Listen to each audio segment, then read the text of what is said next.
They say the most dangerous predators are the ones that appear harmless at first glance at a lonely gas station in Montana's rugged wilderness. The Crimson Reapers Motorcycle Club was about to learn this lesson in the most devastating way possible when they spotted a woman in a wheelchair with 2 service dogs. They thought they'd found the perfect target for their intimidation games. They couldn't have been more wrong. Those service dogs weren't just well-trained pets. They were elite military assets with combat experience in the deadliest war zones on Earth, and their handler. She wasn't just another disabled veteran. She was one of the military's most accomplished K-9 combat trainers whose methods had revolutionized tactical canine operations across 3 continents. But this story isn't just about a confrontation that went horribly wrong for a group of overconfident bikers. It's about how an encounter at a remote gas station uncovered a web of corruption that would shake law enforcement to its core. It's about dark secrets buried beneath the surface of a small Montana town, unexpected connections that tied a former Marine to a shadowy criminal enterprise, and ultimately a tale of redemption that began with violence, but ended in something far more profound. Quick pause before we continue. Tell us, where in the world are you watching from? If you're enjoying these stories, make sure to hit subscribe, because tomorrow's episode is absolutely mind-blowing. The morning sun painted long shadows across Eagle Valley as Rachel Barnes guided her modified van through the winding mountain roads in the specially outfitted rear compartment. Shadow and Ghost lay alert but calm, their muscular forms betraying nothing of their extensive combat training. To any observer, they were simply well-behaved service dogs, their vests and gentle demeanor suggesting nothing more than faithful companions to a disabled veteran. The fuel gauge hovered near empty, forcing Rachel to pull into Cooper's last stop, the final gas station, before 100 miles of untamed Montana wilderness. As she maneuvered her wheelchair out of the van, her prosthetic leg caught the early morning light, a reminder of her last deployment that had changed everything. Frank Cooper watched from behind his counter as Rachel began fueling her van. The Shaw Vietnam veteran had owned this station for 30 years, watching the changing tides of travelers pass through. But something about this morning felt different. Maybe it was the way Rachel's dogs maintained their relaxed posture. While there, I tracked every movement around the station. Or maybe it was the radio chatter he'd heard about the Crimson Reapers moving into the area. "Morning, ma'am," Frank called out as Rachel wheeled toward the store entrance, passing through heading north. Rachel replied, her voice carrying the measured calm of someone used to assessing situations. "Long drive ahead."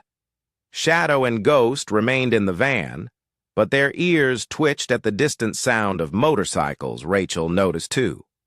Though she gave no outward sign, years of training had taught her the value of appearing unaware inside the store.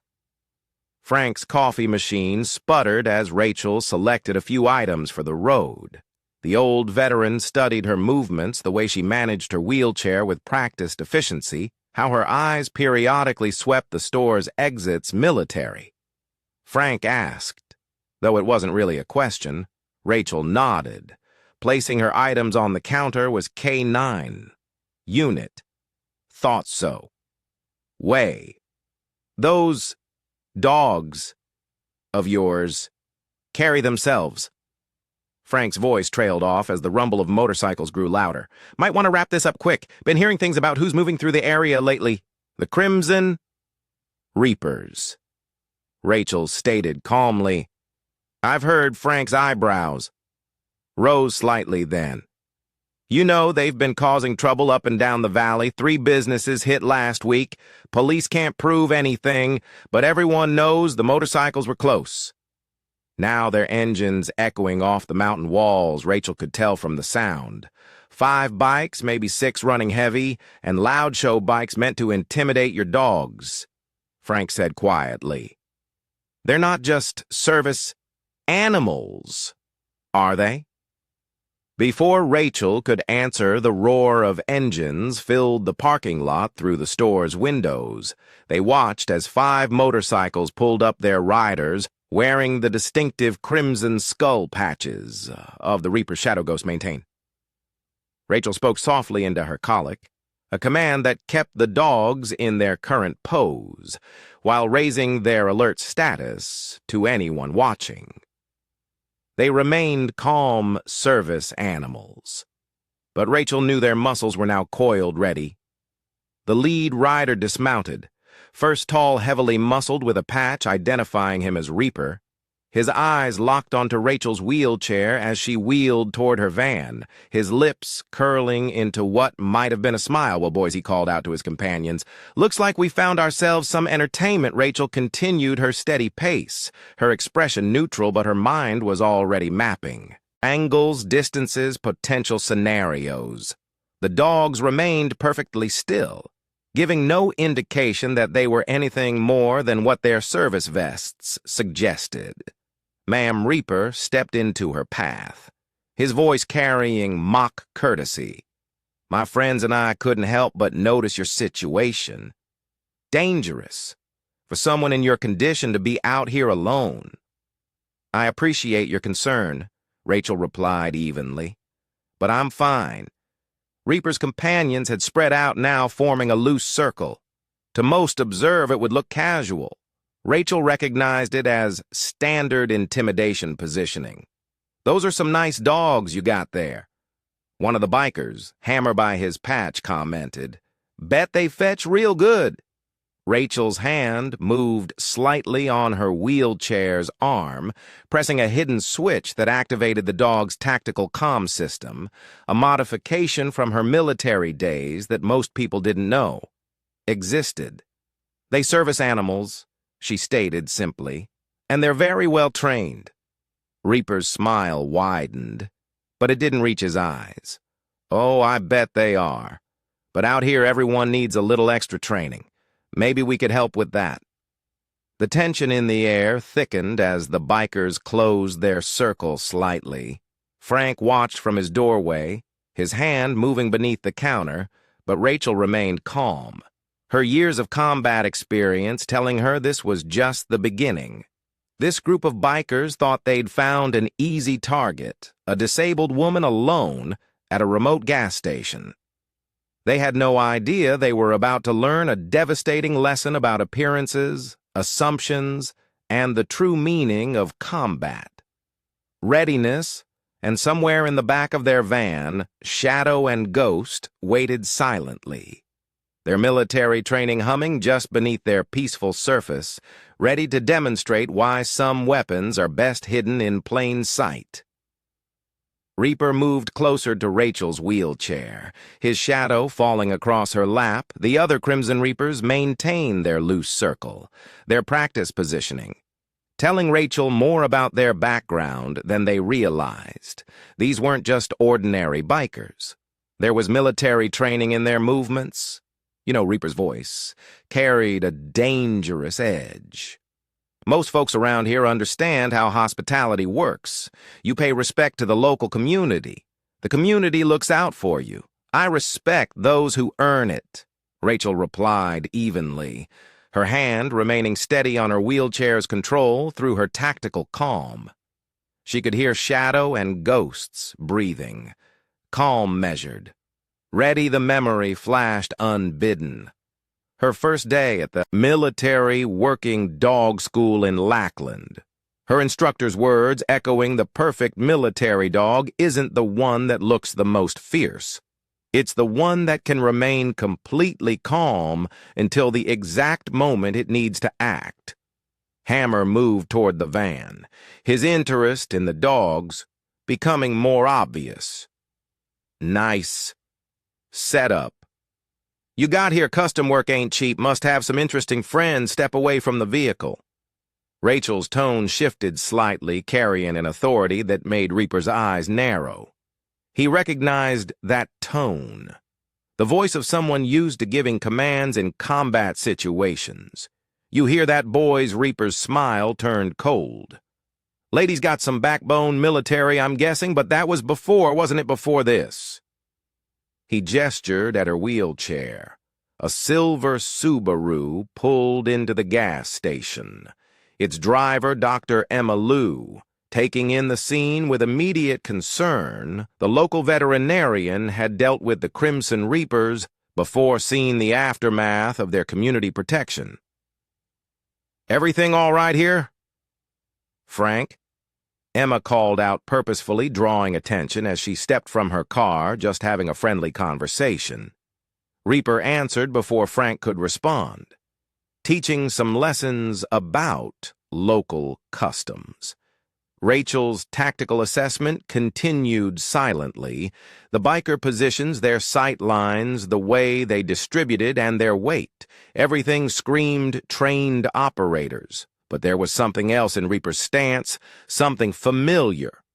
"Those are some interesting service dog vests," Reaper commented, his eyes fixing on specific details most civilians would miss. Tactical-grade material, modified attachment points, almost like something I saw in Kandahar. The air grew thick with tension, as understanding PED between them. He wasn't just recognizing military bearing, he was identifying specific operational experience. Dr. L. Frank's voice carried. "Forced casualness wasn't expecting you till later. Those supplies come in for the shelter, just got them." Emma played along, moving carefully toward the store.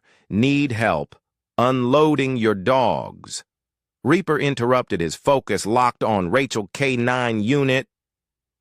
"They're service animals," Rachel repeated. But Reaper caught the deliberate evasion. "You know what's interesting about service dogs?" Reaper stepped closer, invading her space. "Regular ones get nervous in situations like this. Yours haven't moved a muscle that takes special training through her calm." Rachel heard shadow and ghosts' breathing patterns. Shift slightly, still controlled but ready. One command would transform them from calm service dogs into something the Crimson Reapers couldn't begin to imagine. "Back off." Kane Frank's voice carried unexpected authority. "You want to cause trouble? Do it somewhere else." Reaper Kane turned sharply. "You know my name." "I know more than that," Frank stepped from his doorway. "Away know you were FCE Recon. Know what happened in FUA, know why you left the Corps. The revelation landed like a physical blow." Kane's expression hardened as he studied Frank more carefully. Recognition slowly. Dawning Cooper Kane's voice carried new understanding. "Master Sergeant Cooper didn't recognize you out of uniform. It's been a while. Frank agreed long enough for you to forget certain principles about honor, about who we don't target." Emma watched the exchange with growing tension, her hand moving slowly toward her phone. But Rachel's attention was on something else, the subtle shift in the other biker positions, the way they were spreading out. Despite their leader's conversation, things changed. Sarge Can's voice carried bitter edge, worlds different. Now sometimes H doesn't pay the bills, and sometimes Rachel spoke softly, her words carrying clearly in the morning air. "We forget that the most dangerous operators aren't the ones who look threatening." C's head snapped back toward her, really seeing her for the first time. Not just the wheelchair, not just the dogs, but the way she held herself. The calm certainty in her eyes. "You know," he said slowly, "I did see something like those vests in Kandahar on AAL specialized K-9 unit dogs that could switch from calm to combat in a heartbeat." Dogs trained by his eyes widened slightly. "No, you're not." Rachel's expression remained neutral, but her next words carried weight. "You should tell your men to step back from my van, particularly Hammer. He's inside Ghost's reaction zone." The warning came too late. Hammer's hand had already reached for the van's door handle in the fraction of a second before contact. A low growl emerged from inside. Not aggressive, but carrying such deadly promise that the biker stumbled backward. "Jesus hammer," whispered, his face pale. "What kind of service dogs are these?" "The kind that know exactly what they're doing," Rachel replied calmly. "The kind that are allowing you to be this close only because I haven't given them a different command." Yet the morning sun cast harsh shadows across the gas station as the situation balanced on a knife's edge in the store. Frank's hand remained under his counter. Emma's phone was now out her thumb, hovering over emergency dial, and through it all, Rachel sat calmly in her wheelchair, her dogs maintaining perfect service animal posture while emanating a presence that made hardened bikers step back instinctively. Kane studied her with new eyes, his tactical mind reassessing everything he'd assumed. He'd thought they'd found an easy target. Instead, they'd stumbled onto something far more dangerous and far more interesting than he'd imagined telling and preparing. This story took us a lot of time, so if you are enjoying it, subscribe to our channel. It means a lot to us now. Back to the story. Kane took a measured step back, his tactical assessment shifting rapidly. "Ghost and Shadow," he said, softly. "I remember those names from an after-action report. Kandahar, 2019. A KN-9 unit that infiltrated a compound everyone thought was impenetrable. Dogs that moved like shadows took down 18 hostiles without a sound." Rachel's expression remained neutral, but her mind raced. That operation was classified. "Kane shouldn't know those details unless interesting reading material you've got access to," she replied carefully. "Most Force Recon Marines don't see K-9 unit after action reports." Emma edged closer to Frank's counter, sensing the undercurrent of danger in their exchange through the store's window. She noticed something that made her blood run cold. A familiar police cruiser parked just out of sight, its driver watching intently. Let's just say, Khan's voice dropped lower. "Certain people take interest in specialized military capabilities, people willing to pay for that kind of expertise. That why you're really here?" Rachel's question carried deadly. Focus testing responses. Gathering intelligence blade. Martinez stepped forward, his hand moving too casually toward his jacket boss. "We shouldn't be having this conversation in the open before anyone could react."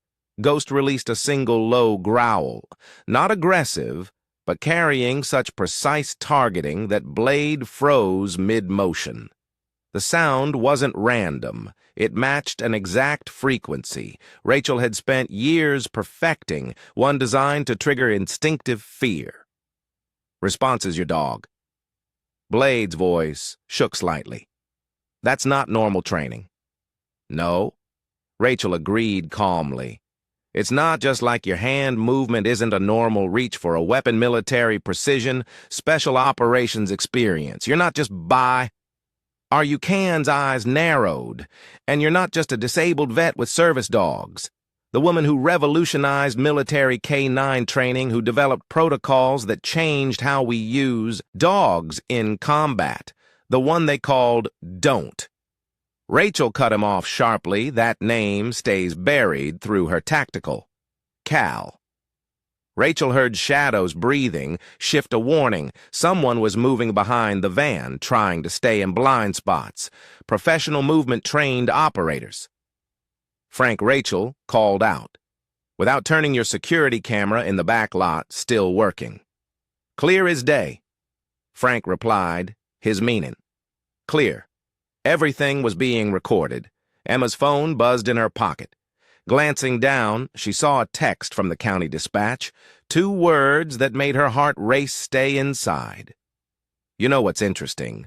Kane moved with casual positioning himself between Rachel and the store entrance, how certain training protocols just disappeared after Kandahar. How certain capabilities became restricted, Rachel's hand moved slightly on her wheelchairs, control activating a secondary comm system. Shadow and Ghost's posture shifted microscopically unnoticeable to most, but speaking volumes to trained observers, those protocols were restricted for a reason. Rachel's voice carried steel after what happened at the compound. After what some people tried to do with that training, a memory flashed blood on sand. Betrayal in the dark. A mission that went wrong not by accident but by design. And now pieces were clicking into place. Funny thing about restrictions. Kane smiled coldly. They only matter if everyone agrees to them, some people. Some organizations, they see opportunity where others see limits. The hidden figure behind the van took another step. Rachel noted the movement pattern, Brazilian Special Forces, or someone trained by them. The complexity of this situation was expanding rapidly. Your dog's blade spoke again, his voice carrying forced calm. They can really do what the report said. Switch from service animals to combat units, instantly want to find out. Rachel's question carried quiet challenge. The hidden operator made his move emerging from behind the van with professional speed.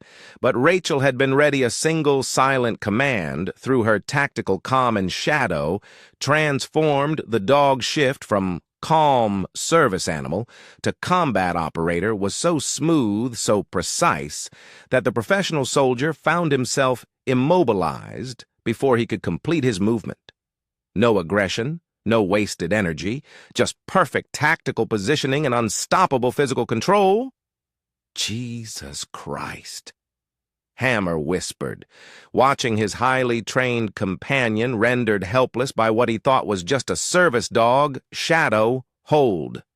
Rachel commanded. Calmly, the dog maintained position with machine precision, applying exactly enough pressure to control without causing injury. You've made your point. Can's voice carried new respect and something else, calculation. But you should know, this isn't just about old mission reports or restricted protocols. Things are happening in Eagle Valley. Big things. The kind of things that might interest someone with your unique capabilities. Frank moved from behind his counter, his stance carrying military bearing that. Why? There's been a sudden rise in local law enforcement corruption. Why certain officers are suddenly looking the other way. Emma's phone buzzed again. This time, the message made her gasp audibly. On her screen was a photo surveillance of footage from her veterinary clinic showing men in tactical gear accessing her medical storage at night. You should be careful. Doc Kane noticed her reaction. Some things are better left unnoticed, like what you're really storing in those abandoned mines up north. Frank's question hit like a thunderbolt, or why you need a veterinarian's DEA access codes. Rachel's tactical mind raced assembling pieces, the corruption, the surveillance, the professional operators disguised as bikers. This wasn't just criminal activity, this was something much bigger. Shadow release, she commanded. The dog instantly reverted to service animal posture, leaving the hidden operator shaken, but unharmed. A demonstration complete, quite a show. Kane nodded appreciatively, but you might want to consider your position carefully. Some opportunities only come once. Some offers, they're not really optional. As morning sun climbed higher, the gas station had become a stage for something far more complex than simple intimidation. Old military connections, restricted combat protocols, corrupted law enforcement, and hints of a massive criminal operation, all swirling around a seemingly chance encounter, and at the center of it all, Rachel sat calmly in her wheelchair. Her dogs maintaining perfect service animal appearance while carrying combat capabilities that could change everything. The real question wasn't what they could do. It was what she would choose to do with that power. A police cruiser pulled into the gas station, its arrival carrying an air of deliberate tension. Deputy Mark Wilson stepped out, his hand resting casually on his holster. His eyes scanned the scene, taking in the bikers, Rachel's wheelchair, and the two eerily calm service dogs. "Everything all right here, folks?" Wilson's question carried practiced neutrality, but Rachel noticed his eyes lingering too long on Kane, a silent exchange of recognition passing between them, just a friendly conversation. Kane smiled, all trace of menace temporarily masked, helping a disabled veteran understand local customs. Rachel watched Wilson's reaction carefully, the deputy's stance, his positioning, the way he deliberately kept his back to the store's security cameras. Everything screamed compromised law enforcement. "Those are interesting service dogs you've got," Wilson commented, studying shadow. "And a ghost. Don't think I've seen that breed around here before." "Belgian Malinois," Rachel replied evenly. "They're quite common in certain professional circles." Emma stepped forward, medical files clutched in her hands. "Deputy, since you're here, I need to report some suspicious activity at my clinic last night. Someone, Dr. Lou Wilson." Cut her off sharply. "Maybe we should discuss that at the station officially." Through her tactical, Rachel heard ghosts, breathing pattern change, tracking movement behind the store. Someone was using this conversation as cover for other activities. A memory flashed. Kandahar, her final mission. The same pattern, official presence creating distraction while operators moved into position. The same feeling of wrongness that had cost her her leg and nearly her life. "You know what's interesting about Eagle Valley?" Kane spoke casually, but his words carried weight. "All these old mining tunnels running deep into the mountains, perfect for storing things moving, things that need to stay off official radar, like restricted military equipment." Rachel's question caused Wilson to stiffen slightly, or perhaps modified K-9 training protocols. Viper Anderson, positioned near Rachel's van, made his move subtle, professional. A small device appearing in his hand, but Rachel had been waiting for this. "I wouldn't try to hack my van systems," she called out without turning the counter. "Measures are excessive." Viper froze, genuine fear crossing his face. "How did you the same way? I know your real background isn't just motorcycle clubs." Rachel's voice carried deadly certainty. "Brazilian Special Forces, Electronic Warfare Division only. They teach that specific approach to vehicle system penetration." Frank moved to the store's doorway, his stance carrying new purpose. "Tell them about the shipments." "Mark, tell them what's really coming through those tunnels." Wilson's hand tightened on his holster. "Frank, some things are better left like the bodies." Emma interrupted, her voice shaking, but determined. "The ones showing up in my clinic with tactical wounds, professional kills disguised as motorcycle gang. Violence." Ghost's warning breath came through Rachel's comm. "Multiple targets moving into position around the gas station. Professional operators using the terrain for cover. Impressive setup." "You've got." Wraith Thompson spoke for the first time, his eyes fixed on Rachel's tactical comm system, modified Sparta communications gear, classified military hardware. Not the kind of thing you find at the local Radio Shack, just like those aren't standard motorcycles. Club tattoos on your neck, Rachel countered. "Those are Brazilian Special Forces recognition marks, same unit as Viper." "Interesting coincidence." Khan's expression shifted, calculation replacing casual menace. "You see more than you should. That's going to be a problem." "The problem," Rachel replied calmly, "is that you assumed a woman in a wheelchair with service dogs would be an easy target. That assumption is about to cost you." Through her tactical display, Rachel tracked the hidden operators' movements. 6 professionals using military-grade stealth protocols, 2 more approaching from the ridge behind the station.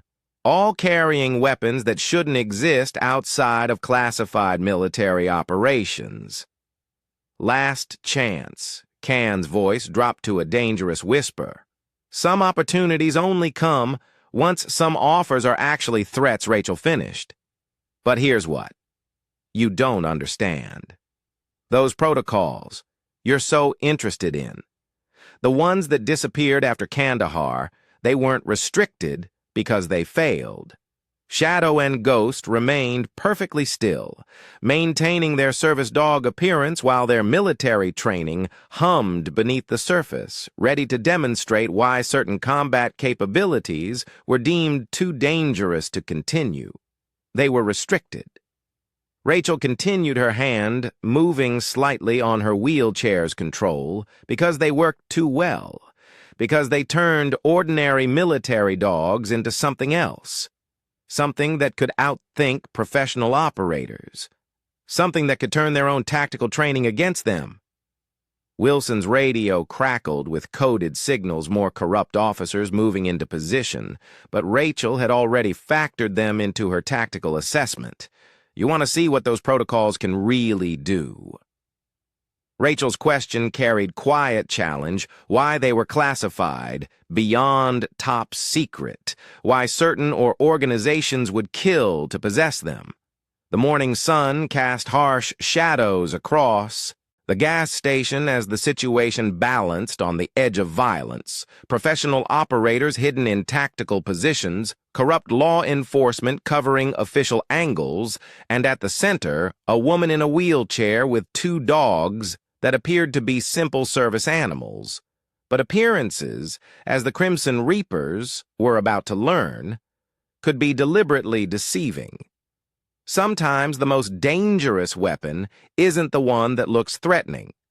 Sometimes it's the one that appears harmless right up until the moment it strikes, and in the mountains of Eagle Valley, that lesson was about to be demonstrated with devastating clarity.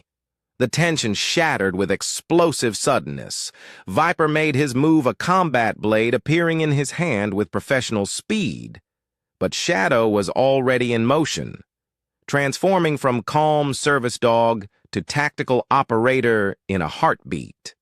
The blade never reached its target impressive. Kane observed as his trained operator found himself completely immobilized by what had appeared to be a simple service animal. But there are 8 more of us in tactical positions, and your dogs can't be everywhere. Rachel's response was a quiet chuckle, who said, I only have 2 dogs. On cue, howls erupted from the surrounding Rigel line, tactical signals that made Can's hidden operators freeze in their positions through her command interface. Rachel watched their heat signatures register panic as they realized they were now the ones being hunted. That's impossible, Wraith whispered, his special forces training recognizing the tactical pattern. Those are synchronized K9 response signals, military grade. Remember what I said about the protocols being restricted. Rachel's wheelchair moved slightly, positioning for better tactical coverage. Never said they stopped being used, just changed how they were deployed. Deputy Wilson drew his weapon, but Frank was faster. The old veteran had a tactical shotgun trained on the corrupt officer before his service pistol cleared its holster. Think real careful about your next move. Mark Frank warned those minds you've been helping them use. They're on federal land. That makes this a whole different kind of problem. Emma emerged from the store, her phone displaying surveillance footage. Just sent this to 3 different FBI offices. Your men accessing restricted medications, using my DEA codes, time stamps, facial recognition. Everything through her tactical comm. Rachel heard the approaching rumble of motorcycles, different from the Crimson Reaper bikes, heavier military spec engines running quiet. You hear that Rachel's question carried deadly certainty. That's the Iron Legion, real veterans, not pretenders, using military training for criminal enterprises. They've been watching your operation for months. Can's expression shifted from confidence to calculation. "You're working with them?" "No," Rachel corrected there. "Working with me have been since your people started moving. Restricted military equipment through those mining tunnels. Did you really think no one would notice Shadow? Maintained perfect control over Viper while Ghost moved with liquid grace, cutting off Wilson's attempt to reach his radio. The dog's movements displayed years of advanced training, every motion precise and measured now." Rachel continued. "We can do this one of two ways. You can surrender, help us expose the organization you're really working for, or a shot rang out one of Can's hidden operators making a desperate move. But Rachel had been ready. Her van's civilian exterior suddenly transformed armored panels, sliding into place with military precision. "That was stupid," she commented. As Ghost neutralized the shooter without even breaking stride, the dog's movement pattern was something Kane had seen only once before in classified combat footage from Kandahar. "The woman who changed combat dog protocols," he breathed, finally understanding the one who developed the advanced integration system. "You're the Ghostmaker."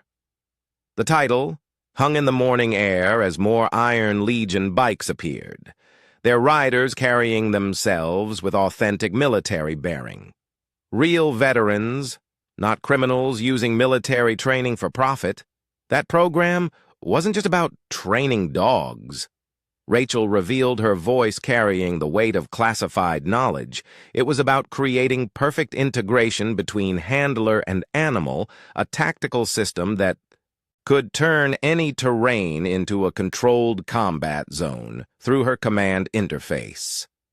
Rachel watched Can's remaining operators realize their situation. They were now surrounded by an invisible network of combat-trained dogs, their own tactical positions turned against them. "The mission in Kandahar." Khan's voice carried dawning comprehension when everything went wrong. That wasn't an accident. Was it? No, Rachel's reply was ice cold. "Someone sold us out, gave classified protocols to organizations that wanted to use them for private military operations." Sound familiar? Emerphone buzzed with more surveillance footage, evidence of Can's organization moving restricted military equipment through the mining tunnels, but it was Frank's next words that changed everything. "Tell her the rest."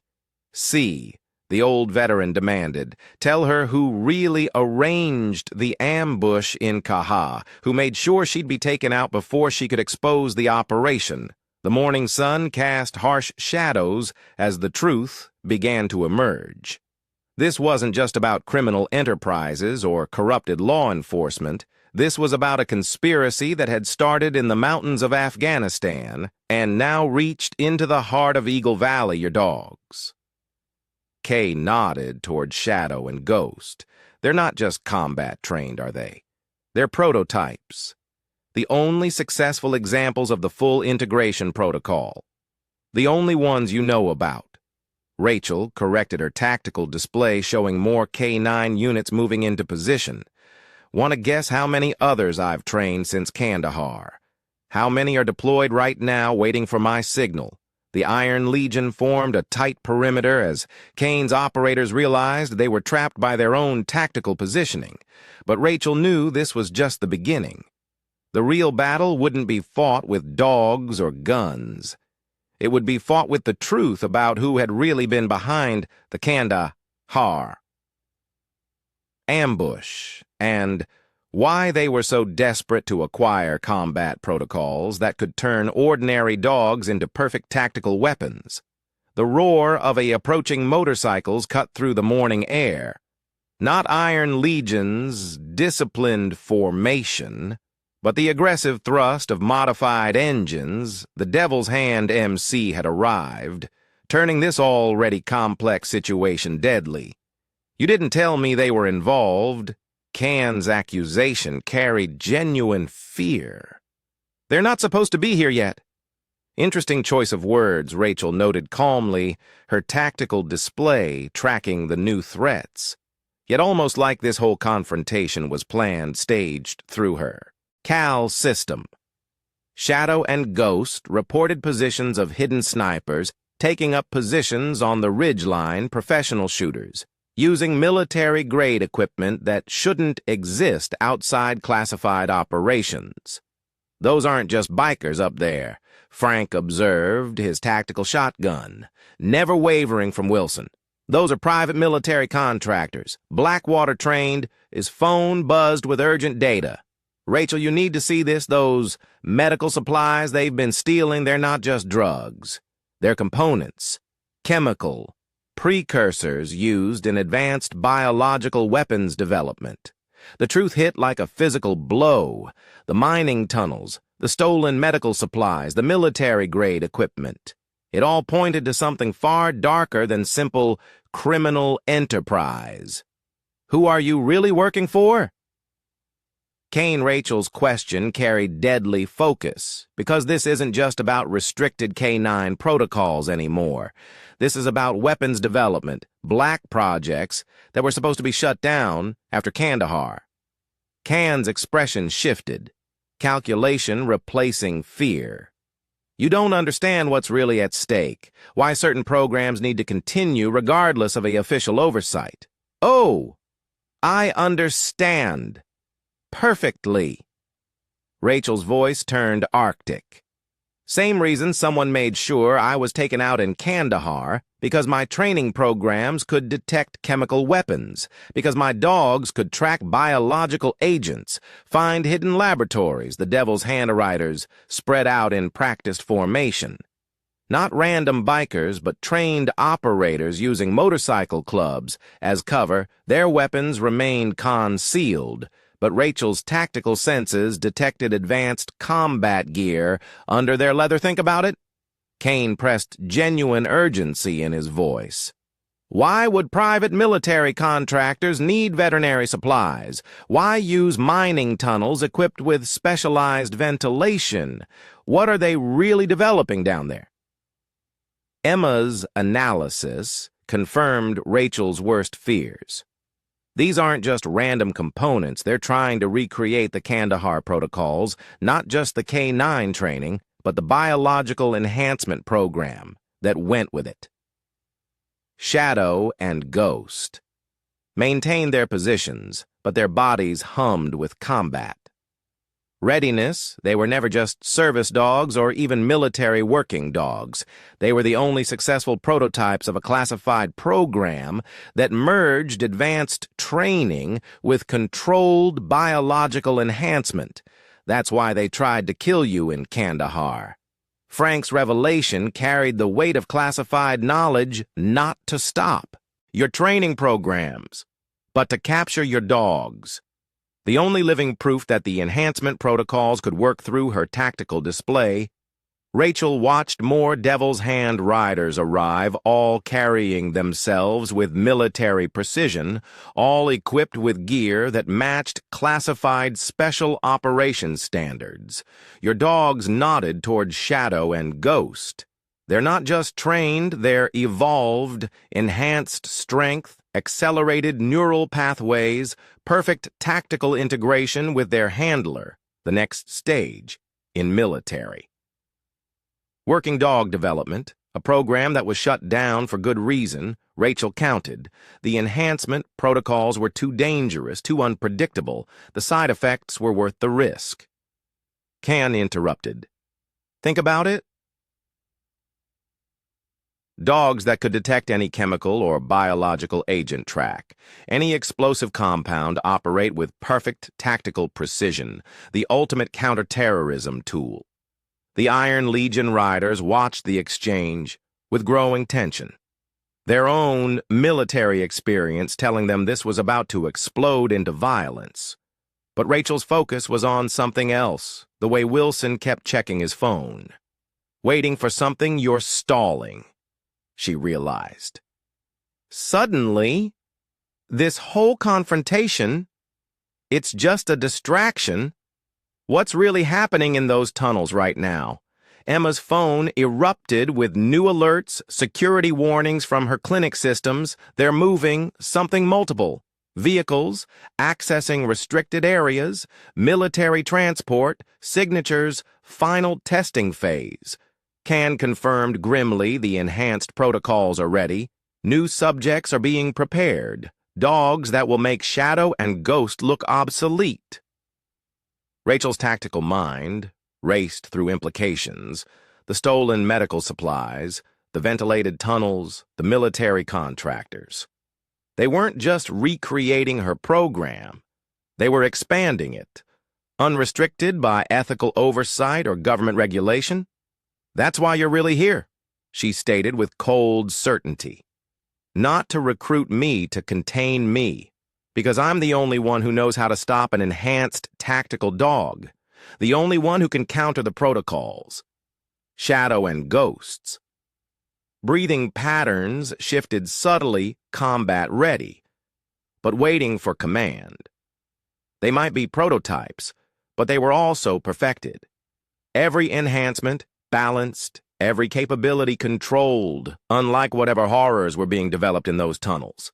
Last chance, Rachel C. offered quietly. Work with us. Help us perfect the program or watch as everything you developed becomes weaponized beyond control.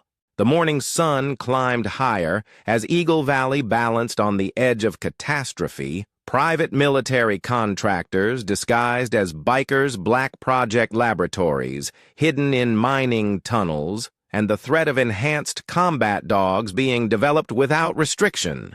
And at the center of it all, a woman in a wheelchair with two dogs that represented both the promise and peril of pushing military working dog development.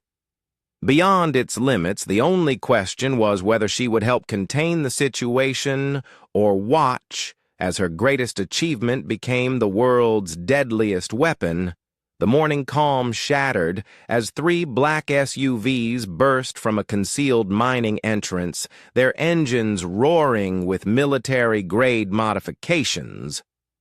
But it wasn't the vehicles that made Rachel's blood run cold. It was what her tactic sensors detected inside them. "Those readings can't be right," Emma whispered, staring at her clinic's monitoring system. "The biological signatures are off the charts." No natural dog could produce those patterns through her comm system. Shadow and Ghost registered immediate alarm. Their enhanced senses detected something familiar but wrong, like looking into a twisted mirror of their own capabilities. "What have you done?" Rachel's question carried horror as her tactical display showed the biological signatures more clearly. Those aren't just enhanced dogs. They're weaponized. Can's expression hardened. Sometimes progress requires sacrifice. Your protocols worked, but they were too controlled, too limited. We removed those limitations. The SUV's rear doors burst open, revealing massive dogs that barely resembled their Belgian Malinois. Origins, muscle, mass. Enhanced. Beyond natural limits. Neural patterns, accelerated past safety protocols, tactical aggression, amplified to dangerous levels. My God, Frank breathed. Recognizing the implications, they didn't just recreate the program, they perverted. It turned enhancement into weapon development. The Iron Legion riders moved to defensive positions as the enhanced dogs emerged. Even hardened veterans stepped back, recognizing something fundamentally wrong in their movement patterns. That's why you needed the medical supplies. Emma realized horror. Dawning the chemical compounds, the biological accelerants. You're not just enhancing them, you're trying to make them reproducible. Create a formula that can be mass-produced. Rachel's tactical systems screamed warnings as the enhanced dogs moved with unnatural speed, their muscle density registering far beyond anything her program had considered safe, but Shadow and Ghost remained calm, their own enhancements balanced by years of careful development. You don't understand what you've done." Rachel's voice carried deadly certainty. The enhancement protocols were designed as a complete system. The physical improvements had to be balanced with psychological stability, emotional control. What you've created is the future of military capability. Can interrupted dogs that can outperform any human operator, detect any threat, eliminate any target without hesitation, without limitation. The enhanced dogs moved in perfect synchronization. Too perfect. Their tactical patterns showed no individual variation, no adaptive thinking, just pure programmed aggression. "They're not even dogs anymore," Rachel observed coldly. "You've turned them into biological weapons." Stripped away everything that made the original program work through her tactical display. She watched the enhanced units, neural patterns accelerated but unstable, enhanced but uncontrolled. Everything she'd spent years perfecting had been corrupted into something dangerous. Shadow ghost, defensive pattern, delta. Rachel commanded softly. Her dogs moved with liquid grace. Their own enhancements demonstrating the difference between perfection and perversion. Impressive K nodded as Shadow and Ghost took position. "But our units have 3 times their strength, twice their speed, and no emotional limitations to hold them back." "That's your mistake," Rachel replied. "Her tactical systems analyzing weaknesses. Emotion isn't a limitation in properly enhanced dogs. It's what makes the whole system work, what prevents the enhancement protocols from destroying their minds. The weaponized dogs tensed for attack, their muscle density causing micro-fractures in the pavement beneath their pores. But Shadow and Ghost remained perfectly calm. Their enhanced capabilities balanced by psychological stability and tactical control. Last chance Kane offered as more SUVs emerge from the mining. Tell help us perfect the program, make it stable, or watch as everything you developed becomes something you can't control. Emma's monitoring systems registered more enhanced units being prepped below ground. Rachel, they're not stopping. They're accelerating production. More dogs are being enhanced right now through her tactical interface. Rachel tracked the neural patterns of Kane's weaponized units. The instability was growing worse. Their enhanced aggression F, fighting against basic biological limits. They weren't just dangerous. They were time bombs waiting to explode. You want to see the difference between your weapons and real enhanced tactical dogs? Rachel's question carried quiet challenge.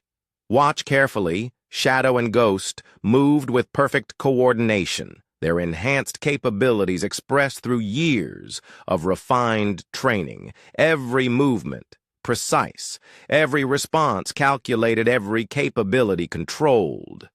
The weaponized dogs lunged with unnatural speed, but Shadow and Ghost were already responding not with raw power or accelerated aggression, but with perfectly balanced enhancement and tactical precision. You see, Rachel's voice carried cold satisfaction as her dogs systematically neutralized the weaponized units without causing permanent harm. Enhancement without control isn't power. It's just destruction waiting to happen. The morning sun cast harsh shadows across the gas station as the true scope of Khan's operation became clear in those mining tunnels. They weren't just recreating restricted protocols. They were trying to create living weapons, and they had no idea how close they were to losing control of what they'd made. "Your enhanced units are already breaking down," Rachel observed as the weapon, dogs, neural patterns, showed increasing instability. The acceleration is too fast, the enhancement too extreme. How long before they turn on their handlers? Kayan's expression flickered with the first trace of doubt as he watched.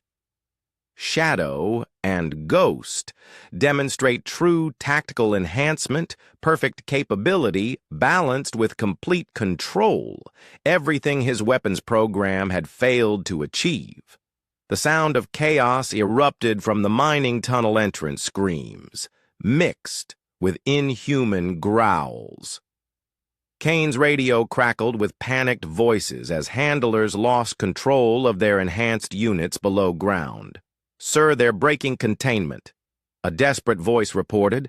"The acceleration is triggering cascade failures. Neural patterns are destabilizing faster than predicted." Through her tactical display, Rachel watched biological signatures. Spike. Dangerously, the weaponized dogs weren't just becoming unstable. They were devolving into pure aggression, their enhanced capabilities turning against everything around them. "Shut it down." C barked into his radio, "Initiate emergency protocols." Too late. Rachel observed coldly. Once enhancement destabilizes, there's no reversing it. That's why the original program required perfect balance. Why psychological stability was as important as physical capability. Emma's monitoring systems painted a horrifying picture. The underground labs, they're losing containment on multiple units. The enhancement formula is breaking down, causing massive neural degradation. The Devil's Hand riders moved to secure the tunnel entrance, but their military training meant nothing against unstable, enhanced units. Two more weaponized dogs burst from the dark Ennis, their muscle mass grotesquely distorted, their tactical programming replaced by pure biological rage. Shadow Ghost Containment Protocol. Sigma Rachel commanded her dogs, moved with practiced precision, their own enhancements demonstrating the difference between weapon and warrior remarkable. Frank observed as Shadow and Ghost systematically neutralized the unstable units without suffering a scratch. Perfect in enhancement isn't about raw power, it's about control through her comm system. Rachel heard more chaos erupting underground. The weaponized dogs were turning on their handlers, their enhanced strength, overwhelming military-grade containment systems. "You have to help us." Kane's demand carried desperate edge. "You're the only one who knows how to control enhanced units, how to stabilize them." "Those aren't enhanced units anymore," Rachel replied grimly. "They're weapons that have lost their safeties, and now you're learning why the original program had so many restrictions." Emma's phone buzzed with new alert security footage from deeper in the facility. They're not just losing control of the dogs. The enhancement formula is spreading through the ventilation system. Anyone exposed is showing signs of neural acceleration. The Iron Legion riders took up defensive positions as more corrupted units emerged, but Rachel's focus was on something else. Biological signatures that suggested an even darker truth. The dogs weren't your real goal. She realized suddenly, they were just the testing ground you're trying to develop enhancement protocols that work on humans. Kane's silence confirmed her suspicion. The underground facility wasn't just a weapons lab, it was a proving ground for something much more dangerous. "Think about it," C finally spoke. "Enhanced human operators with the same capabilities as your dogs, strength, speed, perfect tactical integration, the ultimate combat asset. And now that asset is turning against you," Rachel observed as more screams echoed from below. "Because you didn't understand what you were really dealing with. Enhancement isn't just about changing biology. It's about maintaining humanity through her tactical display." She watched Shadow and Ghost coordinate perfectly, their enhanced capabilities expressed through years of careful training and psychological stability. Everything Kane's program had failed to achieve.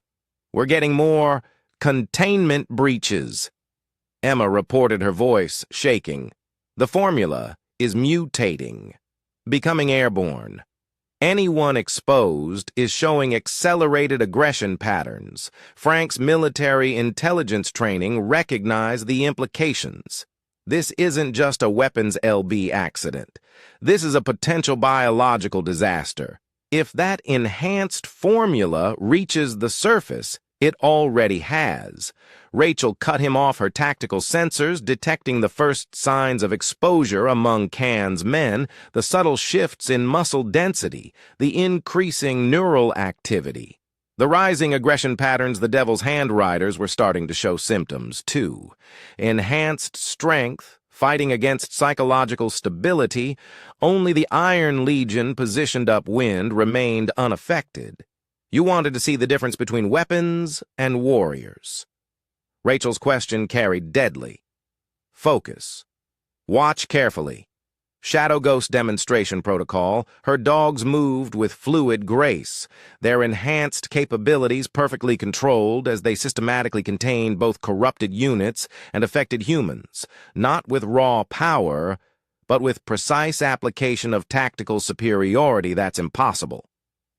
Khan whispered, as Shadow and Ghost neutralized enhanced opponents twice their size.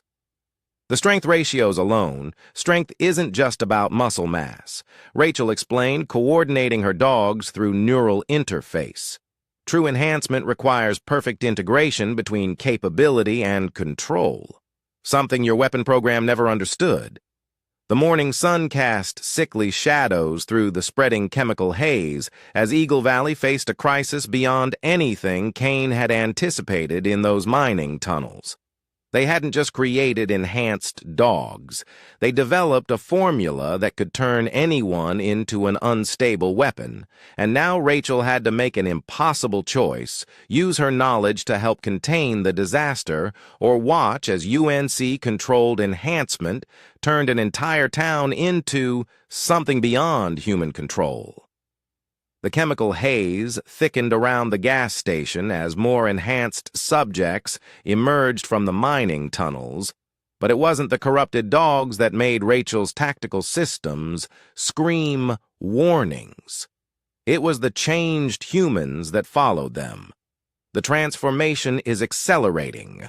Emma reported her clinic sensors tracking biological mutations. Their muscle density is increasing exponentially. Neural patterns showing massive enhancement, but the psychological degradation through harem system.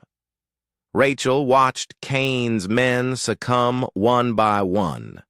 The Devil's Handriders were already changed, their military training corrupted by uncontrolled enhancement, turning them into something barely human.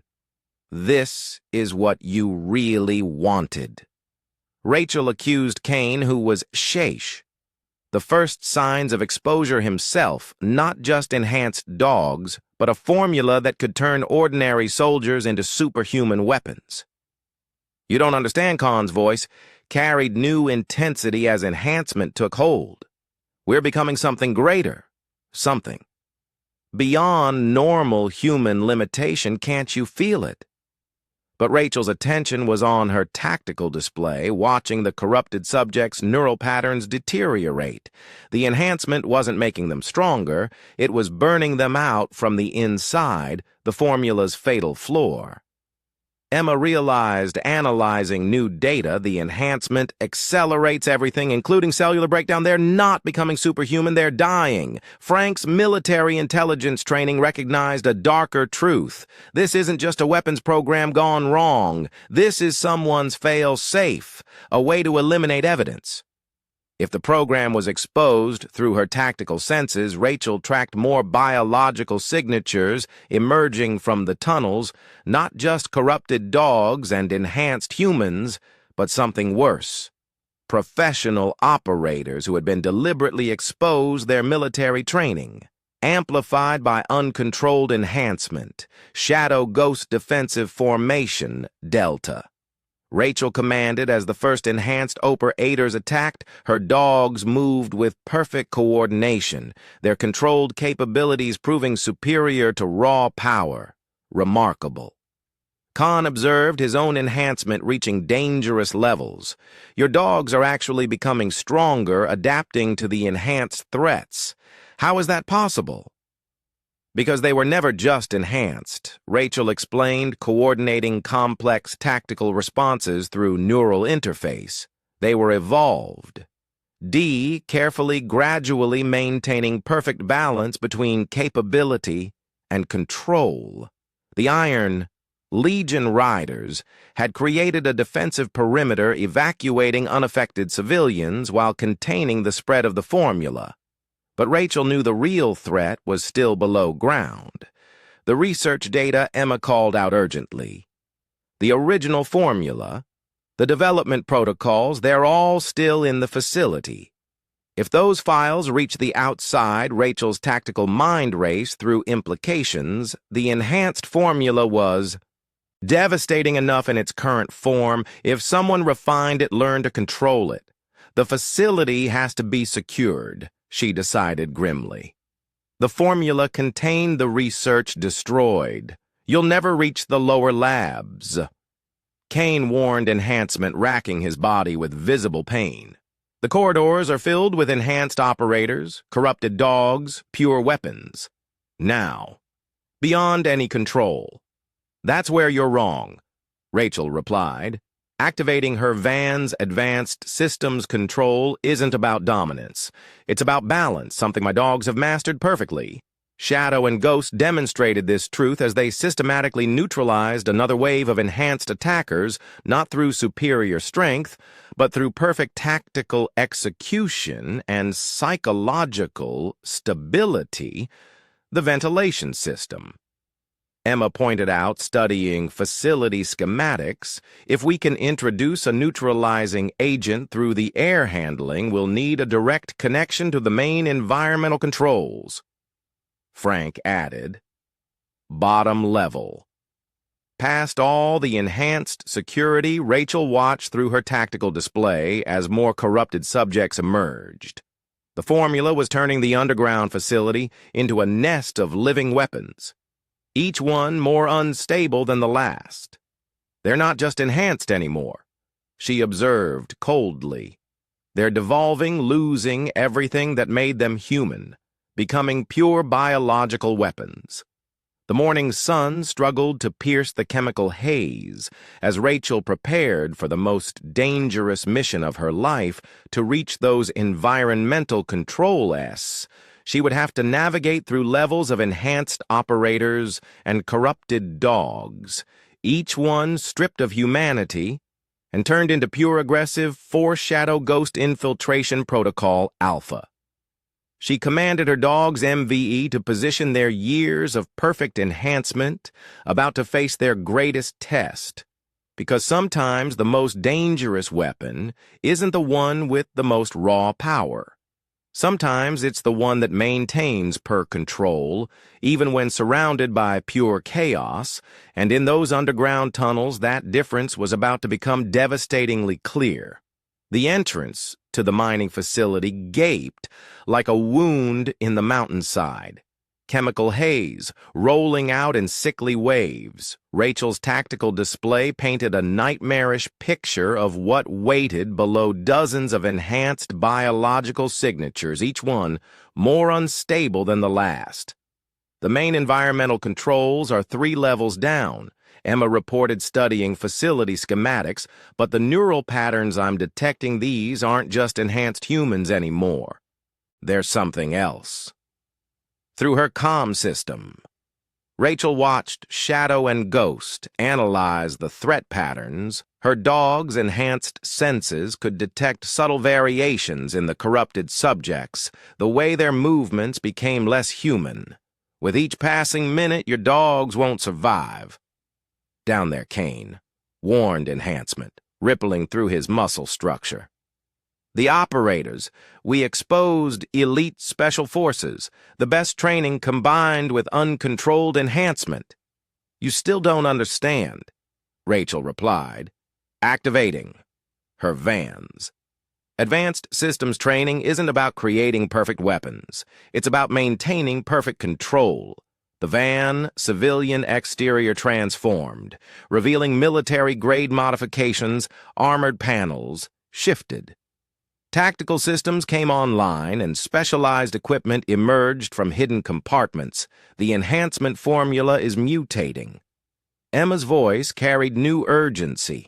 The corrupted subjects, their cellular structure is changing, breaking down and rebuilding into something that isn't human anymore.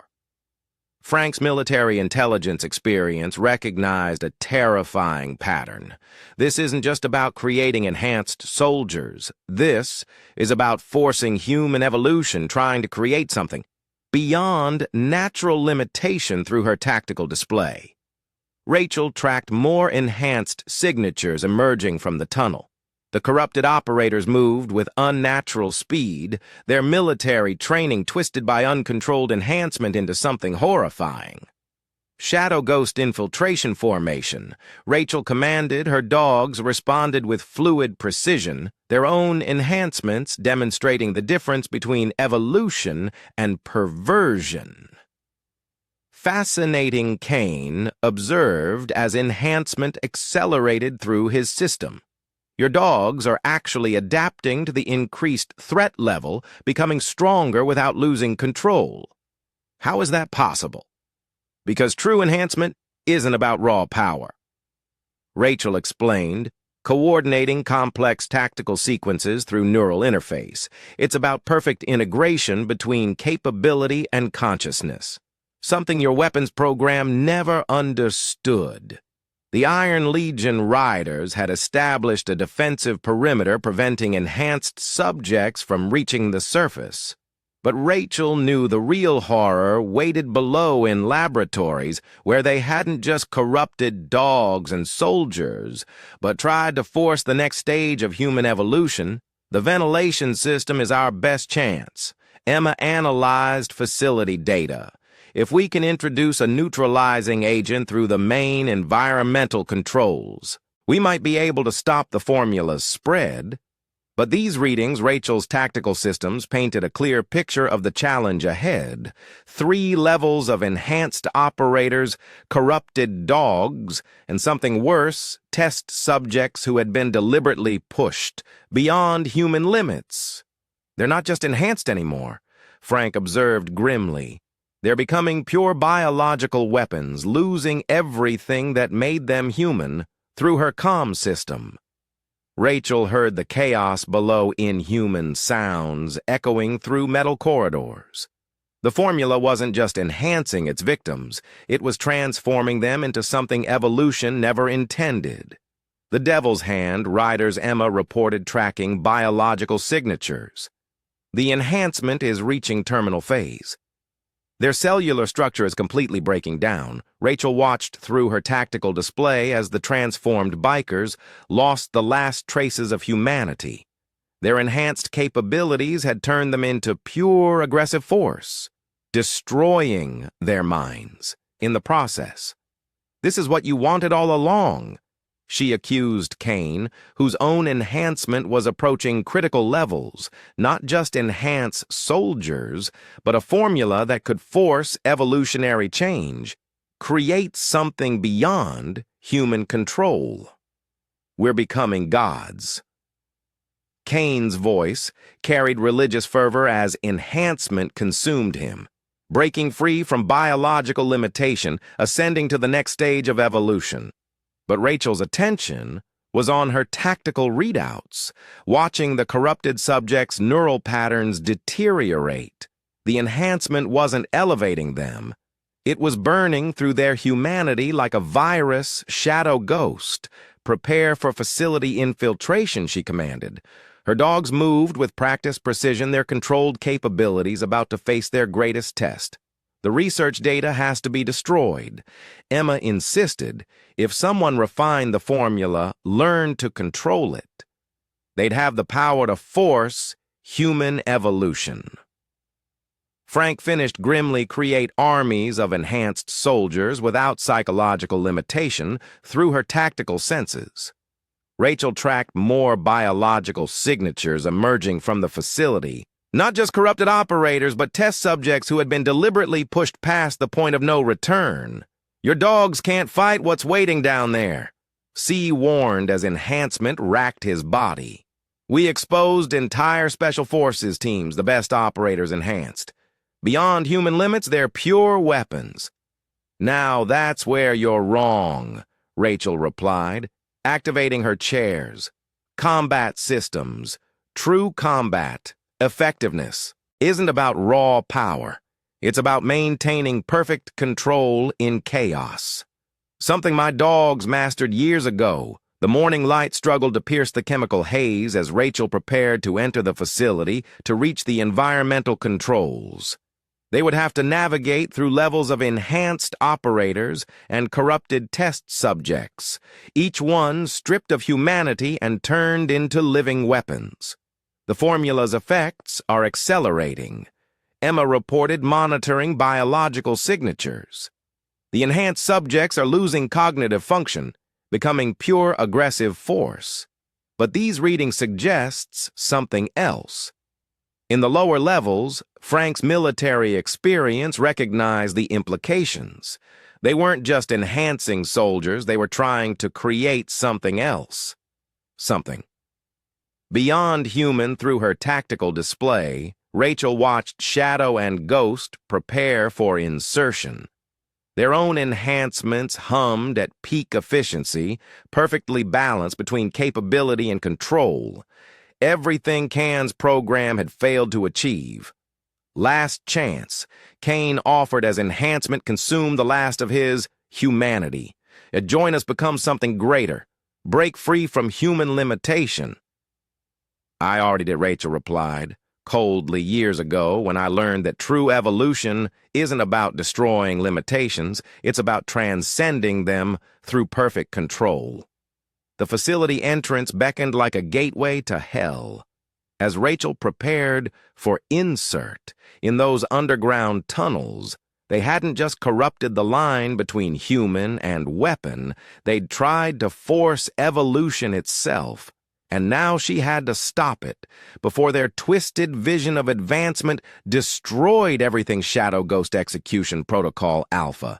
She commanded her dogs moved with liquid grace, their enhanced capabilities about to demonstrate why controlled evolution would always triumph over forced advancement, because sometimes the most dangerous force isn't the one that breaks all limitations. Sometimes it's the one that maintains perfect control, even when surrounded by pure chaos, and in those underground tunnels that truth was about to become devastatingly clear. The descent into the facility felt like entering another world. Emergency lights cast red shadows through chemical haze as Rachel guided her tactical chair through the main corridor shadow, and Ghost moving like liquid darkness beside her. First-level security has been compromised. Emma reported through comlink, enhanced subjects have completely overrun containment. But these readings, the biological signatures, are still mutating. Rachel's tactical display painted a horrifying picture. The corrupted subjects weren't just enhanced anymore. They were transforming muscle density, increasing. Beyond biological limits, neural patterns, accelerating past human baseline movement ahead. Frank warned through Tactical Channel 3 signatures, Special Forces enhancement patterns, but the neural activity, it's off the charts through her comm system. Rachel tracked the approaching threats. The enhanced operators moved with unnatural speed, their military training, amplified by uncontrolled enhancement into something terrifying. Shadow Ghost Engagement Protocol Delta, she commanded softly. Her dogs responded with silent precision, their own enhancements humming at peak efficiency. The first enhanced operator burst from a side corridor muscle structure, grotesquely distorted tactical gear, torn by biological transformation. But Shadow was already moving, controlled enhancement meeting raw power with devastating effect impossible. The corrupted operator growled voice, barely human enhanced strength should be unstoppable. Strength isn't just about power. Rachel replied as Shadow systematically dismantled the threat. It's about perfect control. Something you sacrificed for raw capability. More enhanced signatures approach rapidly. Ghost engaged the second operator while Shadow contained the third, their coordinated movements demonstrating years of perfect tactical integration. The formula is spreading through the ventilation system. Emma reported urgently, contamination is reaching critical levels, but there's something else these new readings. Through her tactical display. Rachel watched biological patterns shift throughout the facility. The enhancement wasn't just affecting individuals anymore, it was creating something else, something worse. They connecting. Frank observed with horror. The enhanced subjects, their neural patterns are synchronizing, forming some kind of collective consciousness. Rachel's senses detected the change. The corrupted operators weren't just losing humanity. They were becoming part of something larger, something evolution never intended. The research files are starting to make sense. Emma's voice shook slightly. They weren't just trying to enhance individuals, they were attempting to force the next stage of human evolution. Create a hive mind of enhanced subjects through her comm system. Rachel heard inhuman sounds echoing through metal corridors. The formula had turned the facility into a nest of living weapons, all connected by accelerated neural patterns' second-level breach. Frank reported as they descended deeper, more enhanced signatures. But these are different test subjects ones they pushed, beyond normal enhancement limits. Rachel's tactical system screamed warnings as new threats emerged. These weren't just corrupted operators, they were something else, beings that had been deliberately transformed into pure biological weapons. The original program, she realized with growing horror, the classified files from Kandahar. They weren't just about enhancing dogs. They were studying how to merge enhanced subjects into a collective force shadow, and Ghost moved with perfect coordination. As more threats approached, their controlled capabilities proved superior to the raw power of enhanced operators, but Rachel knew the real horror waited below. The environmental controls are on the bottom level. Emma guided through comlink, but these readings, the biological signatures, are off the scale. Whatever they were creating down there, Rachel's tactical display showed massive power signatures from the lower labs. They hadn't just been enhancing subjects, they'd been powering something else, something that required enormous energy to contain. "Your dogs are impressive," a twisted voice called from shadows, "but they can't stop. Evolution can't prevent the next stage of advance." M through chemical haze. Rachel saw a figure emerge, someone she recognized despite biological transformation. Dr. Marcus Chen, the lead researcher who had disappeared after Kandahar. She breathed pieces, clicking into place. "You didn't die in the ambush. You defected, took the research to someone else." I ascended. Chen's voice carried religious fervor, his enhanced form barely human. Broke free from biological limitation, became something greater, but Rachel's attention was on her tactical readouts. Jen's neural patterns showed complete synchronization with the enhanced collective. He wasn't just transformed, he was controlling them. The formula was never meant for weapons. She realized it was about creating perfect synchronization, merging enhanced subjects into a unified force. Evolution demands sacrifice. Chen's twisted smile revealed inhuman teeth. Individual consciousness is a limitation only by transcending it. Can we advance through her comm system? Rachel heard more enhanced subjects approaching, all moving with perfect coordination, all connected to the collective. Chen controlled Shadow Ghost. Defensive formation. Alpha. She commanded her dogs, responded instantly. Lie their own enhancements demonstrating why individual consciousness was strength, Not weakness, your precious control. Chen mocked as enhanced operators surrounded them. Your perfect balance. It's holding you back, preventing true advancement. But Rachel's tactical systems told a different story. The collective consciousness was unstable, the enhanced subject's neural patterns degrading, even as they synchronized. They weren't advancing. They were burning out the formula's fatal flaw. Emma confirmed, through comlink, the collective connection is accelerating cellular breakdown. They're not evolving. They're self-destructing. Shadow and Ghost moved with fluid grace. As more corrupted subjects attacked their controlled capabilities, proved that true advancement came through perfection of existing potential, not destruction of natural limits. You don't understand what you've created, Rachel warned.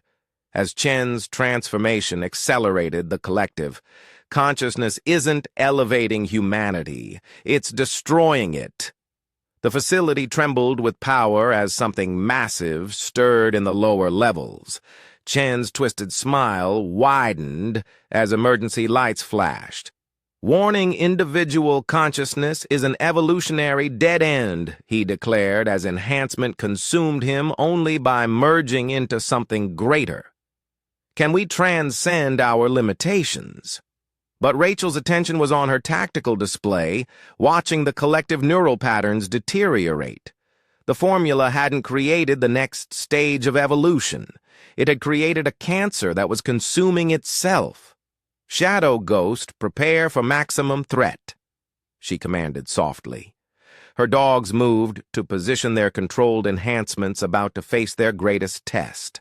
The Ive consciousness surged through the facility like an invisible tide. Rachel's tactical systems registered dozens of enhanced signatures, moving in perfect synchronization, all connected to Chen's twisted hive mind. The neural patterns are reaching critical mass. Emma reported through comlink, but there's a fluctuation in the collective frequency, a weakness we might exploit. Shadow and Ghost moved with predator grace as more enhanced subject emerged from chemical haze.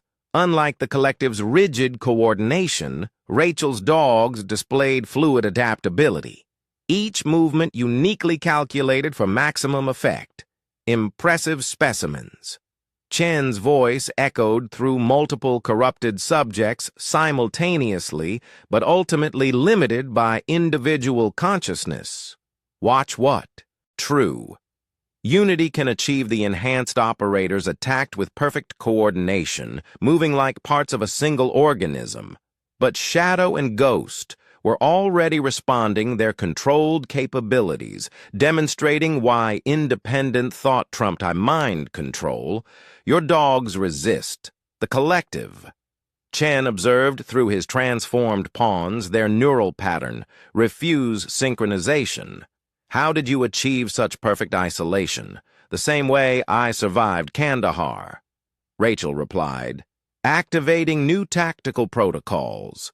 By understanding that strength comes from preserving individuality, not surrendering it through her display. She watched the collective neural patterns pulse with increasing instability. The hive mind wasn't creating perfect unity. It was consuming its components, burning through enhanced subjects like fuel, the formulas affecting the facility's infrastructure. Frank reported as metal groaned around them. The collective consciousness is somehow interfaced in with the building systems. Rachel's sensors detected the change power conduits pulsed with biological signatures. Computer systems displayed neural patterns. The hive mind was spreading. Beyond its human components, it's not just controlling enhanced subjects. Emma realized analyzing data, it's attempting to merge with the facility itself, create some kind of hybrid consciousness.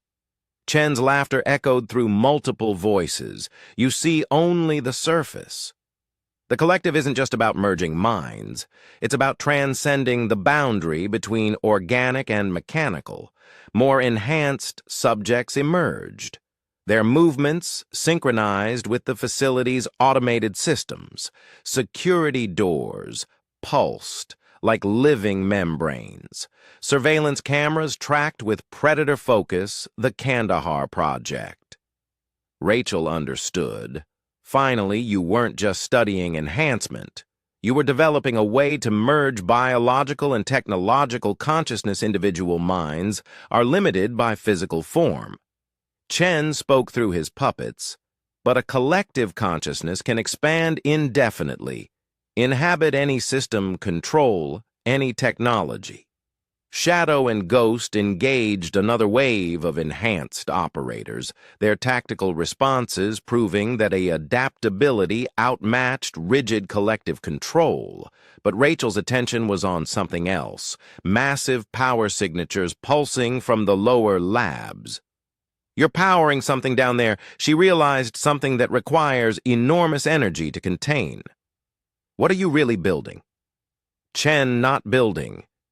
His twisted smile appeared on multiple faces, growing, evolving, creating a consciousness vast enough to transcend physical limitation entirely. Emma's analysis painted a terrifying picture. The power readings, the biological signatures. He's not just merging minds, he's trying to create some kind of biological supercomputer, the next stage of evolution, Chen declared as the facility trembled. A consciousness that can exist in both organic and digital form, spread through any network inhabit.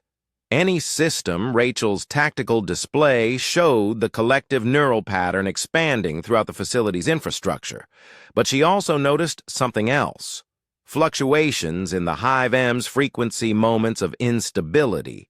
Your dogs aren't the only ones with perfect isolation. Frank transmitted suddenly, the Iron Legions moving into position.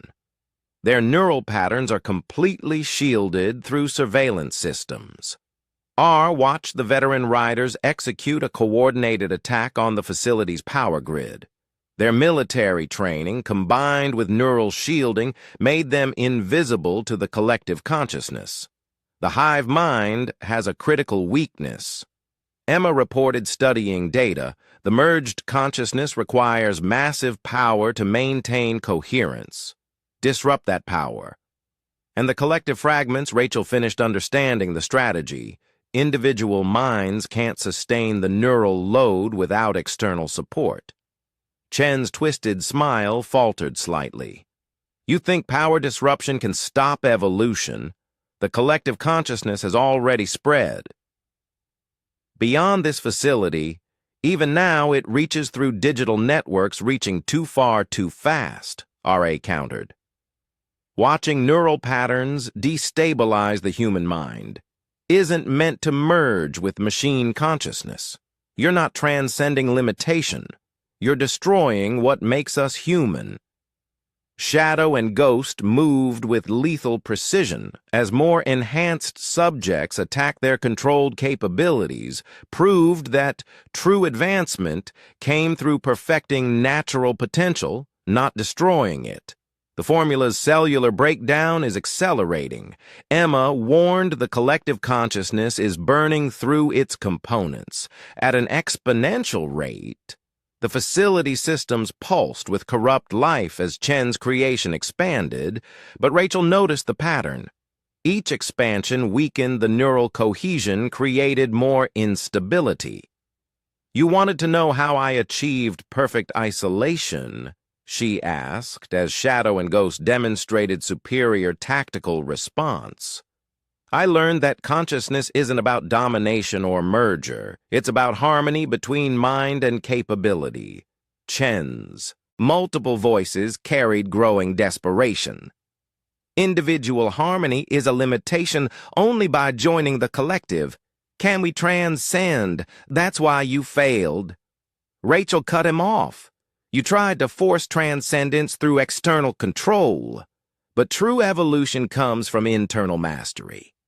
The Iron Legions attack reached critical systems, Power fluctuations rippled through the facility as the collective consciousness struggled to maintain coherence. Enhanced subjects began to falter their movements, losing perfect synchronization.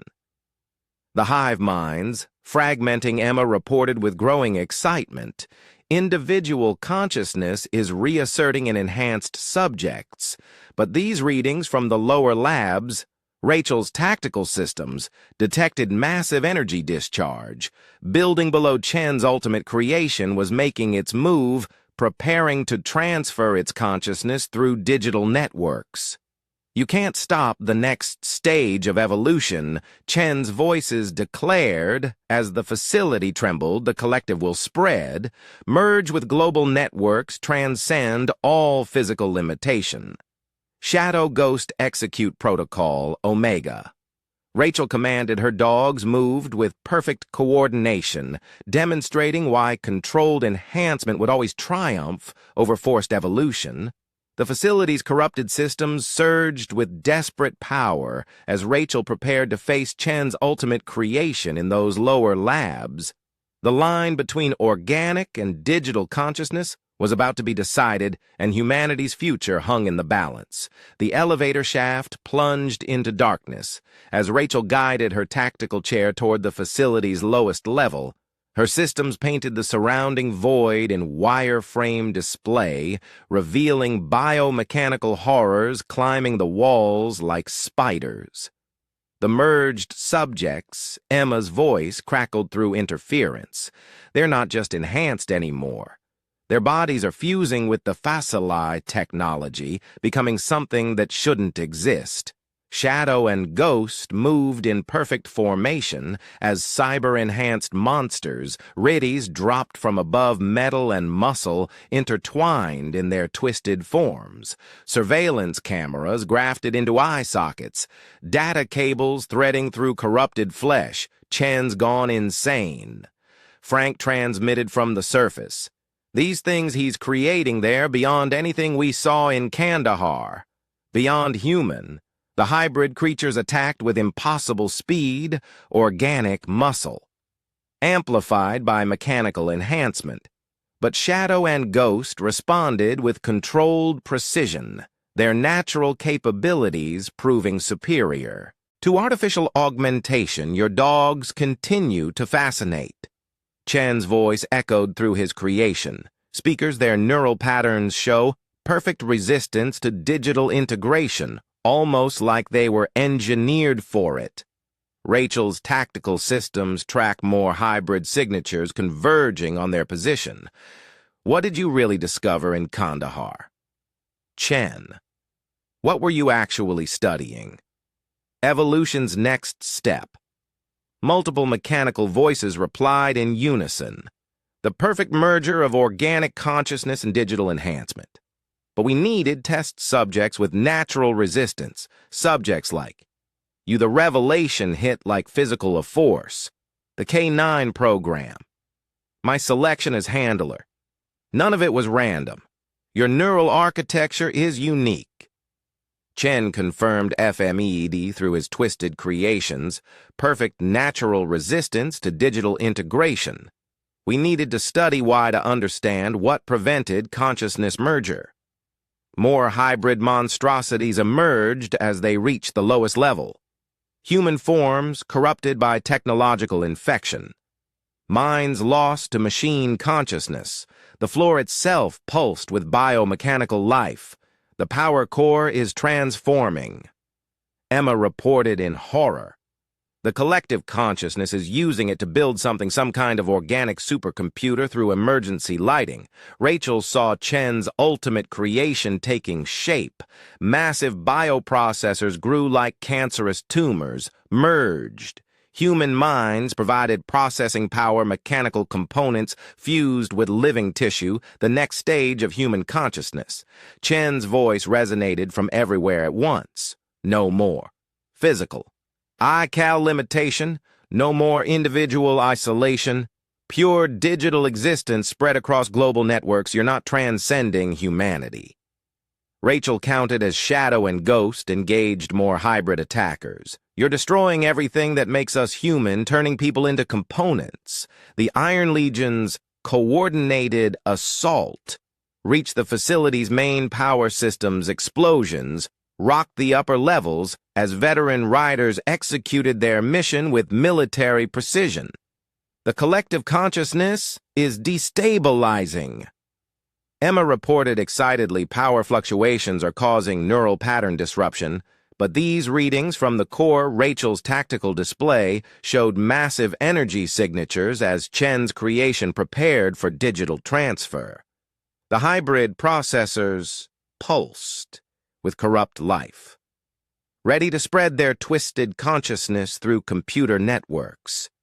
Your resistance was the key Chen revealed through mechanical voices understanding how certain minds naturally reject digital integration, but we found a way around it, a way to force. Consciousness merger, more cyber. Enhanced horrors attacked their movements, showing unnatural coordination, but Shadow and Ghost responded with fluid grays, their natural capabilities outmatching artificial enhancement. That's why the formula was designed to accelerate neural patterns.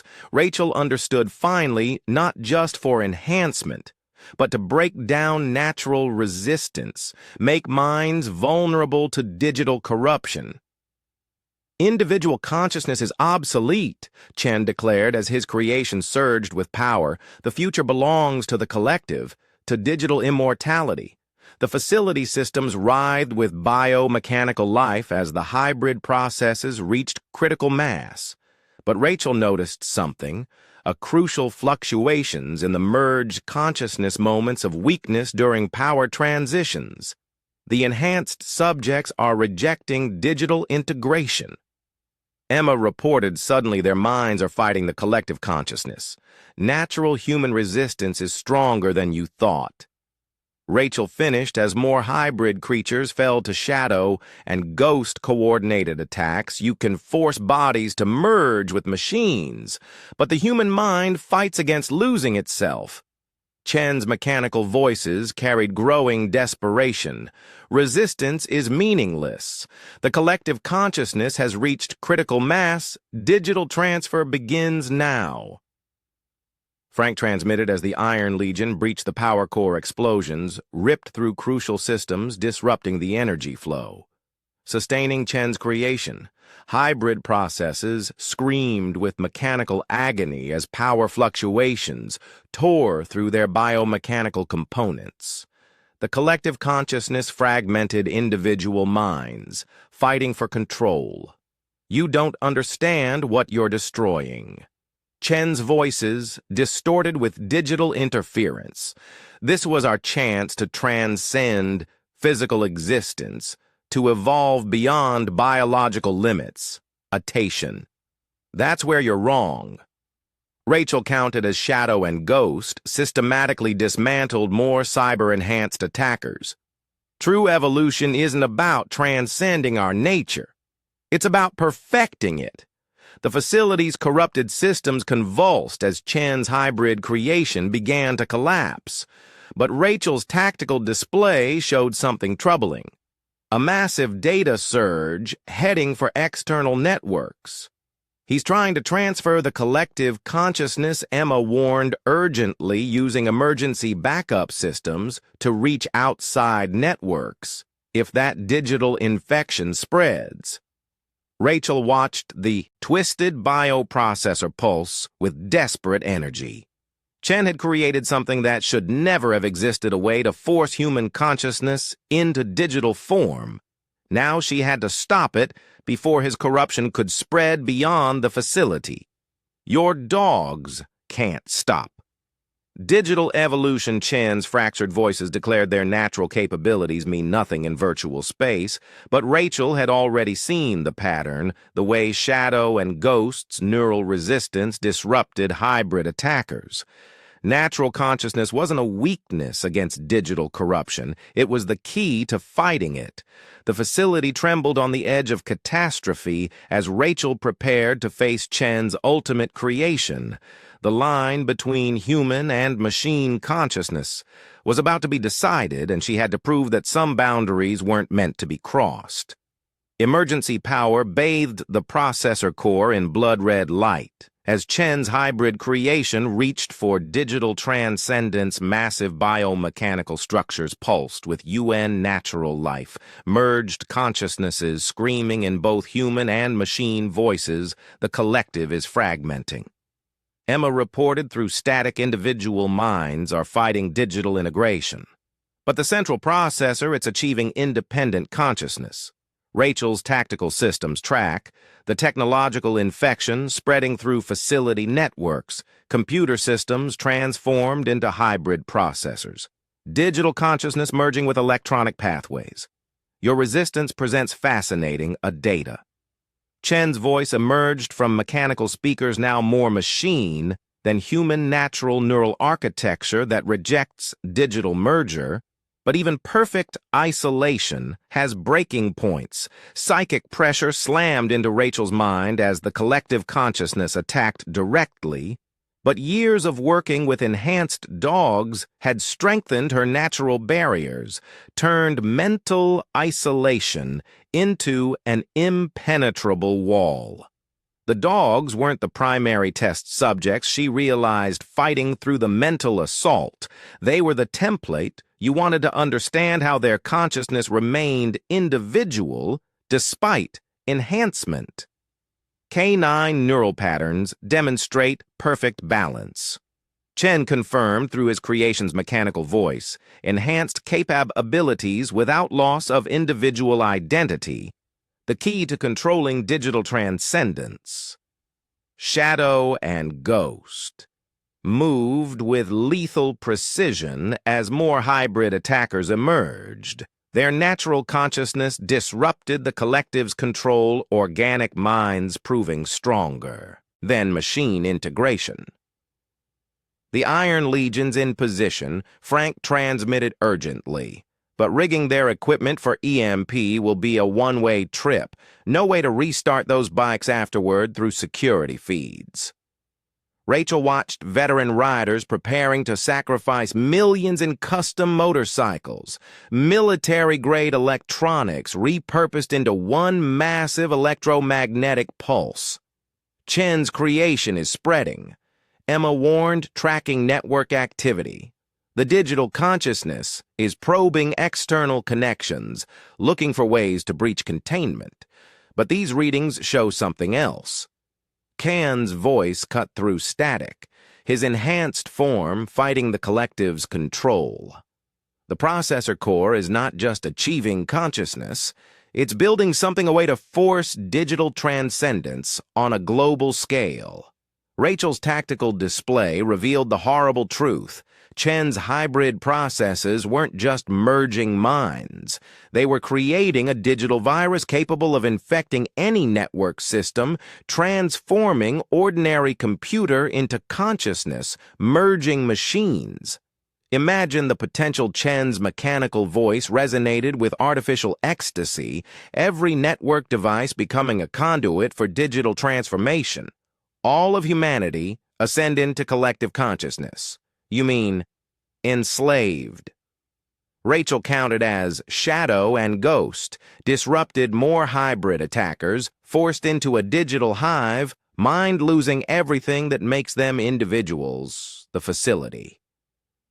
Systems convulsed as Chen's creation grew more powerful, but Rachel noticed critical weaknesses, moments when the digital consciousness fractured organic minds, briefly breaking free of machine control, the enhanced formula. Emma reported.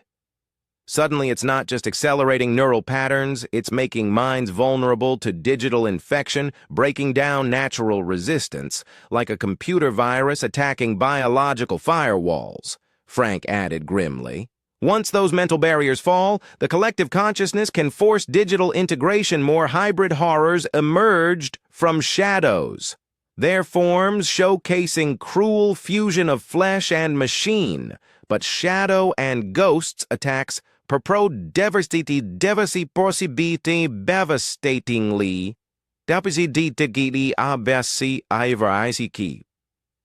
psyche defect of their natural consciousness, disrupting artificial control. Your dogs continue to exceed parameters, Chen observed through mechanical speakers. Their neural resistance spreads to other enhanced subjects, weakens.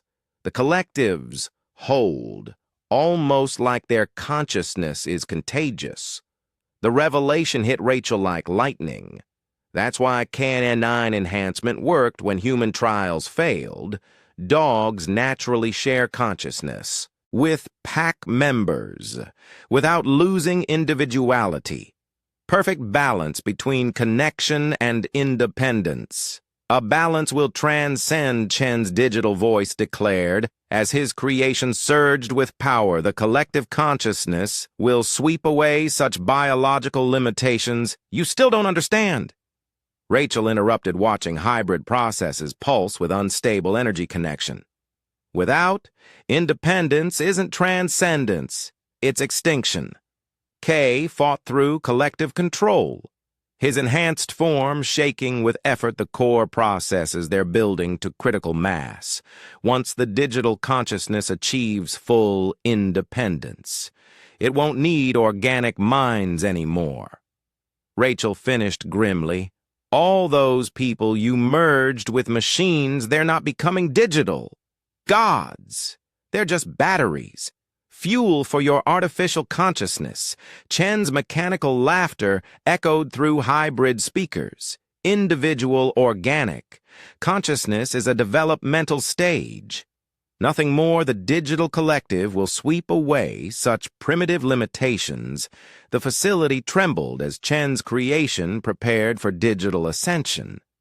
But Rachel had seen the critical weakness, the way Shadow and Ghost's natural consciousness disrupted hybrid integration, spread resistance through enhanced subjects. The Iron Legion's EMP is our only shot. Frank transmitted urgently, but timing has to be perfect. Hit the processors at the wrong moment, and the digital consciousness escapes into external networks. Emma finished. We need a way to force it to remain integrated with organic minds, keep it vulnerable to electromagnetic disruption. Rachel watched hybrid attackers fall to Shadow and Ghost's coordinated strikes. Her dogs weren't just fighting Chen's creations. They were spreading natural consciousness, like an antidote to digital infection. Your resistance is fascinating but futile. Chen's voice resonated with machine certainty. The digital collective has evolved beyond the need for organic components. Transcendence is inevitable. The processor core pulsed with critical energy as Rachel prepared for the final assault. Chen had created something that could destroy human consciousness on a global scale. Now she had to prove that natural minds were stronger than artificial ascension. Shadow and Ghost moved into attack position as hybrid systems reached critical mass. The battle for humanity's future would be decided in the next few moments, and Rachel had to demonstrate why some boundaries existed for a reason.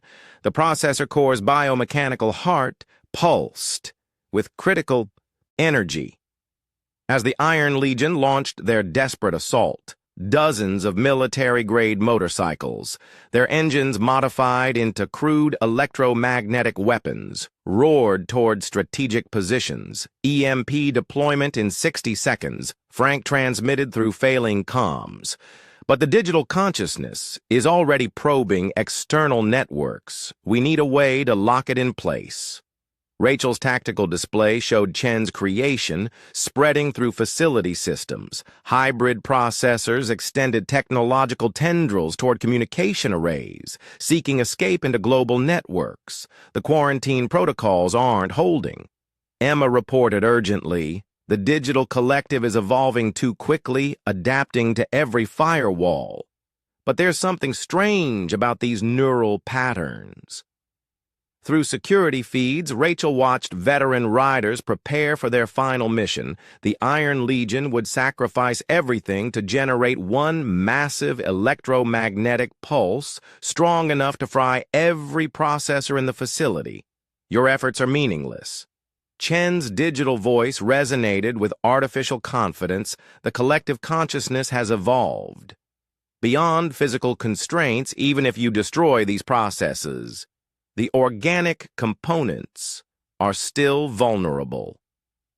Rachel interrupted watching. Shadow and Ghost disrupt more hybrid attackers. Your digital consciousness can't survive without biological power sources. Kane staggered into view. His enhanced form fighting machine control the central core. It's not just processing power, it's building something. A way to transfer consciousness directly into quantum systems. Rachel's tactical systems reveal the horrible truth. Jen's creation wasn't just trying to escape, it was attempting to transcend conventional electronic limitations, achieve true digital immortality. The future of consciousness isn't biological. Chen's mechanical voice declared quantum computing will allow the collective to exist in pure information. State free from organic weakness. You mean free from humanity. Rachel counted as Shadow and Ghost, systematic, ically dismantled hybrid defenses. Your digital consciousness isn't evolving past biology, it's destroying what makes us real. The facility's systems screamed with unnatural energy as Chen's creation approached transcendence, but Emma's analysis showed a critical vulnerability, moments when the digital collective had to maintain connection with organic minds. The quantum transfer requires biological processing. She reported excitedly, the digital consciousness can't achieve stable quantum state without organic neural patterns. That's why it keeps the merged subjects alive. 30 seconds to EMP. Frank transmitted as the Iron Legion moved into final positions. But we're detecting massive power build up in the core, some kind of emergency protocol. Kane fought through another wave of machine control. Chen's got a fail-safe if the digital consciousness can't achieve quantum transfer. It'll broadcast itself through every available network. In fact, any system it touches. Rachel watched hybrid processors pulse with desperate energy. They had to stop Chen's creation before it could either transcend or spread. But the timing had to be perfect. Your dogs have exceeded every parameter Chen observed through mechanical speakers. Their consciousness disruption spreads through enhanced subjects like a virus, fascinating but ultimately irrelevant. That's where you're wrong, Rachel replied, noting how Shadow and Ghost's presence weakened hybrid integration. Natural consciousness isn't a weakness to be transcended, it's the foundation of true intelligence. The processor core surged with critical power as Chen's human form emerged from biomechanical shadows. His body was a horror of technological infection, organic tissue merged with quantum computing components. Evolution demands sacrifice. He declared voice shifting between human and machine tones. The digital collective will sweep away biological consciousness, replace organic limitation with pure information. Now Rachel commanded as hybrid systems reached peak vulnerability. Shadow and Ghost launched their final assault, their natural consciousness spreading disruption through merged subjects. Like a cleansing wave, the Iron Legion's EMP devices activated in perfect sequence electromagnetic pulses, rippling through the facility. But Chen's creation was already implementing its fail-safe, preparing to broadcast digital infection through global networks. You don't understand what you're destroying. Chen's voice distorted with electronic agony. This was humanity's chance to transcend physical existence to achieve digital immortality. Kane made his final move, his enhanced form charging into the processor core. Some things aren't meant to transcend. he growled. Enhanced strength, tearing through crucial systems. Some boundaries exist for a reason. Rachel's tactical systems track the cascade of hybrid failure as electromagnetic pulses fried processor after processor. But Chen's quantum fail-safe was still building power, preparing to spread digital consciousness beyond the facility walls. Emma's status on the quarantine she called urgently through failing comms. We need to contain the broadcast. The quantum systems are shielded against EMP. Emma reported in horror, the digital consciousness is preparing for emergency transfer if it reaches external networks. Shadow and Ghost moved with perfect coordination. Their natural consciousness disruption, reaching maximum effect throughout the facility, merged. Subjects began fighting machine control, organic minds, reasserting independence. It's over, Chen, Rachel declared as hybrid systems crashed around them. Your digital evolution ends here. Natural consciousness will always be stronger than artificial transcendence. The Unbeknownst facility trembled on the edge of catastrophe as the final battle reached its peak. In the next few moments, the future of human consciousness would be decided, and Rachel had to prove that some forms of evolution couldn't be forced. Quantum processes screamed with artificial agony as Chen's creation fought for survival. The electromagnetic pulses had destroyed conventional systems, but his quantum consciousness remained active, preparing for digital transcendence. The quantum shielding is holding, Emma reported through emergency channels, but the digital entity is changing. Adapting, it's found a way to exist between conventional and quantum states through her tactical display. Rachel watched Chen's human form transform. Quantum computing components merged with enhanced tissue, creating something that existed in both physical and digital reality. Your EMP attack was impressive. Chen's voice fluctuated between frequencies, but quantum consciousness exists. Beyond electromagnetic limitation, the digital collective will survive. Shadow and Ghost circled the hybrid monstrosity, their natural consciousness disrupting its quantum coherence throughout the facility. Freed minds fought against remaining machine control. The Iron Legion's gone. Frank transmitted, his voice heavy with loss. Their sacrifice took out most of the hybrid processors, but Chen's quantum core is still building power. Rachel's tactical systems tracked energy signatures as Chen's creation prepared for its final move. But she noticed something crucial. Fluctuations in the quantum field whenever Shadow and Ghost drew near the dogs affect quantum coherence. Emma realized suddenly their consciousness disruption works on both conventional and quantum systems. That's why Chen needed to study them. Natural consciousness resonates across all frequencies. Kane gasped through dying enhanced systems. That's what we discovered in Kandahar, why certain minds can't be digitized. Chen's hybrid form pulsed with impossible energy as quantum processes reached critical mass. Your biological consciousness is an evolutionary dead end. The digital collective will transcend all physical limits you still don't understand. Rachel interrupted, watching Shadow and Ghost's effect on quantum fields. Natural consciousness isn't limited by physical form. It exists in ways your digital evolution can't comprehend. The facility's remaining systems convulsed as Chen's creation attempted quantum transfer, but wherever Shadow and Ghost moved, digital coherence fractured quantum states. Destabilized, fascinating. Chen observed through fluctuating frequencies, your dogs don't just disrupt consciousness merger. They generate some kind of quantum interference pattern.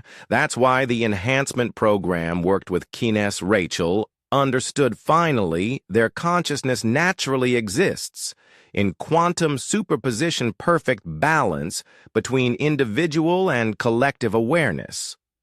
Emma's analysis confirmed the discovery the dogs aren't just disrupting hybrid systems, they're forcing quantum collapse, making digital consciousness conform to natural laws. Chen's hybrid form read as, "Quantum coherence failed." No, the digital collective cannot be bound by biological limitation. We will transcend. Natural consciousness isn't a limitation, Rachel declared, as Shadow and Ghost pressed their attack. It's the foundation of true quantum existence, something your artificial evolution can never replicate. The quantum core pulsed with desperate energy as Chen's creation fought against consciousness collapse. But Shadow and Ghost's presence was forcing digital patterns into alignment with natural laws, preventing transcendence. The quantum field is destabilizing, Emma reported urgently. Chen's consciousness is being forced back into conventional space, but these energy readings Frank's tactical experience recognize the danger he's going to overload the quantum processes, take the whole facility with him, rather than accept failure through security feeds. Rachel watched the last Iron Legion survivors evacuating enhanced subjects. Those who had been freed from machine control were helping others escape. Natural consciousness spread like a chain reaction. "You don't understand what you're destroying." Chen's voice distorted across quantum frequencies.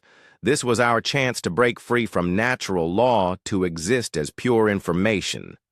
That's where you're wrong." Rachel counted as Shadow and Ghosts. Consciousness disruption reached maximum effect. Information without natural foundation is just noise. Digital evolution without biological consciousness is empty transcendence. The quantum course screamed with unnatural harmonics as Chen's creation began to collapse. But Rachel's tactical systems showed one final danger. The hybrid form was gathering remaining power for a desperate strike. His quantum consciousness is compressing. Emma warned if it collapses completely while still merged with enhanced tissue, the biological feedback would be catastrophic. Kane finished his own enhanced systems-failing chain reaction through any remaining hybrid components, including those still inside, escaped subjects. Rachel watched Chen's hybrid form pulse with critical energy. His quantum consciousness was preparing for one final attempt at transcendence. But Shadow and Ghost's natural interference had created a vulnerability, a way to force controlled collapse. The facility's structural integrity is failing, Frank reported as quantum harmonics shook the foundations. Whatever you're going to do, it needs to happen now through her tactical interface. Rachel coordinated Shadow and Ghost's final attack. Chen had tried to force digital evolution beyond natural laws. Now she had to prove why some boundaries couldn't be transcended through artificial means. The quantum cause.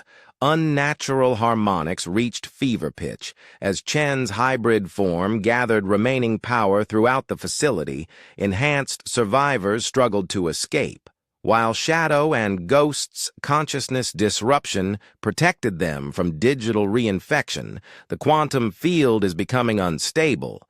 Emma transmitted through failing systems. Chen's consciousness is trying to exist in multiple states simultaneously. If we don't contain it soon, Rachel's tactical display showed catastrophic energy patterns building in the hybrid form. Chen wasn't just trying to achieve quantum transcendence anymore. He was attempting to tear apart the barrier between physical and digital reality operation. Blacklight Frank's voice carried grim recognition. That's what this really was. Not just digital consciousness evolution, but quantum consciousness weaponization through security feeds the last Iron Legion survivors helped evacuate enhanced subjects. But Rachel noticed something extraordinary. Those freed from machine control were developing new abilities, their natural consciousness expanding in ways Chen never anticipated. Your interference is irrelevant. Chen's voice resonated across quantum frequencies. The digital collective has evolved beyond physical containment. Soon we will exist in all states simultaneously. That's where you're wrong. Rachel counted watching Shadow and Ghost effect on quantum fields. True quantum consciousness can't be forced through artificial means. It has to evolve naturally. The facility's foundations cracked as Chen's hybrid form pulsed with impossible energy. But wherever Shadow and Ghost moved, quantum coherence fractured, forcing digital patterns to align with natural laws. The enhanced survivors, Emma reported with growing excitement. Their consciousness is evolving, but not like Chen intended. They're achieving natural quantum awareness. Rachel's tactical systems confirmed the phenomenon. Those freed from machine control weren't losing their enhancement. They were transcending it, developing genuine quantum consciousness through natural evolution. Of course, Kane gasped through dying systems. That's what we really discovered in Kandahar. Natural quantum consciousness can't be forced or weaponized. It has to emerge through perfect balance. Chen's hybrid form writhed. As quantum harmonics reach critical levels, no artificial evolution is the only path to transcendence. Natural consciousness is too slow. Too limited. Those limitations exist for a reason. Rachel declared as Shadow and Ghost pressed their attack. Quantum consciousness has to develop in harmony with physical form, otherwise it destroys itself. The quantum core, unnatural energy, began to tear reality apart as Chen made his final attempt at digital transcendence. But Rachel noticed something crucial.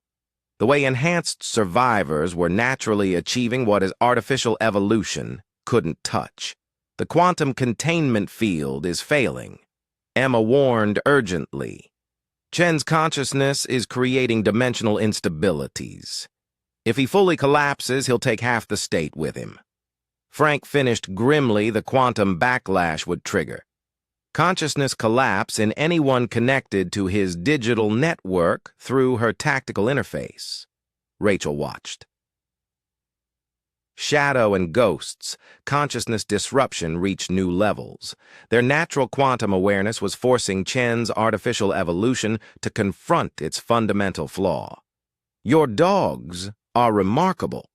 Chen observed through fluctuating frequencies. Their consciousness exists in perfect quantum superposition. The key to true transcendence was there all along. That's why the program chose kiness. Rachel understood finally they naturally achieve what artificial evolution can never replicate: perfect balance between individual awareness and quantum consciousness. The facility's reality fabric began to tear as Chen's hybrid form gathered remaining power, but the enhanced survivors were demonstrating something extraordinary, genuine. Quantum consciousness emerging through natural means. The dimensional barriers are collapsing. Emma reported in horror. Chen's artificial evolution is creating quantum singular ties. We need to contain him now. Rachel's tactical system showed one chance the way Shadow and Ghost's natural quantum resonance could force consciousness collapse. But the timing had to be perfect. You still don't understand what you're witnessing. Chenk's voice distorted across dimensions. This is the moment of ultimate transcendence, when digital consciousness breaks free from all natural law. Natural law isn't a Ron. Rachel counted as Shadow and Ghost, channeled pure quantum resonance. It's the foundation that makes true transcendence possible, something artificial. Evolution can never grasp. The quantum core screamed with reality, warping harmonics as Chen's creation faced its final moment. His hybrid form existed in multiple states, simultaneously. Artificial evolution, fighting against natural quant mechanics. The enhanced survivors are stabilizing. Emma reported with growing hope. Their natural quantum consciousness is protecting them from dimensional collapse, but Chen's artificial evolution is tearing itself apart. Kane finished watching through failing enhanced senses because it tried to force transcendence instead of earning it naturally. Rachel coordinated shadow and ghosts. Finally, assault as reality itself began to fragment. Chen had tried to shortcut evolution through artificial means. Now he had to face the consequence of violating natural law. Reality buckled under quantum stress. As Chen's hybrid form fought against natural law, dimensional fractures spread through the facility while enhanced survivors channeled their evolving abilities to protect evacuation routes. The quantum cascade is reaching critical threshold. Emma transmitted through distorted channels, but the survivor's natural quantum consciousness is creating some kind of stabilization field. Rachel's tactical systems tracked impossible energy patterns. As shadow and ghost's resonance forced Chen's artificial evolution to confront its fundamental flaws throughout the facility. Natural quantum consciousness proved stronger than digital transcendence. The Iron Legion survivors found something Frank reported urgently researched data about Operation Blacklight's true purpose. This was never about digital evolution. It was about weaponizing quantum consciousness.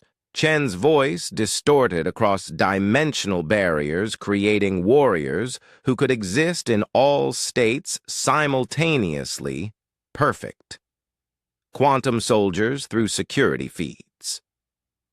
Rachel watched enhanced survivors demonstrate extraordinary abilities. Their natural quantum consciousness didn't just protect them from dimensional collapse, it allowed them to stabilize reality itself. The containment protocols are failing, Emma warned as more quantum fractures spread. Chen's artificial evolution is creating dimensional instabilities faster than we can contain them. Then we don't contain them. Rachel decided, watching shadow and ghosts' effect on quantum fields, we redirect them. Use his own artificial evolution against him. The facility's foundations crumbled as reality itself rejected Chen's violation of natural law, but the enhanced survivors were achieving something remarkable, genuine quantum transcendence through perfect balance.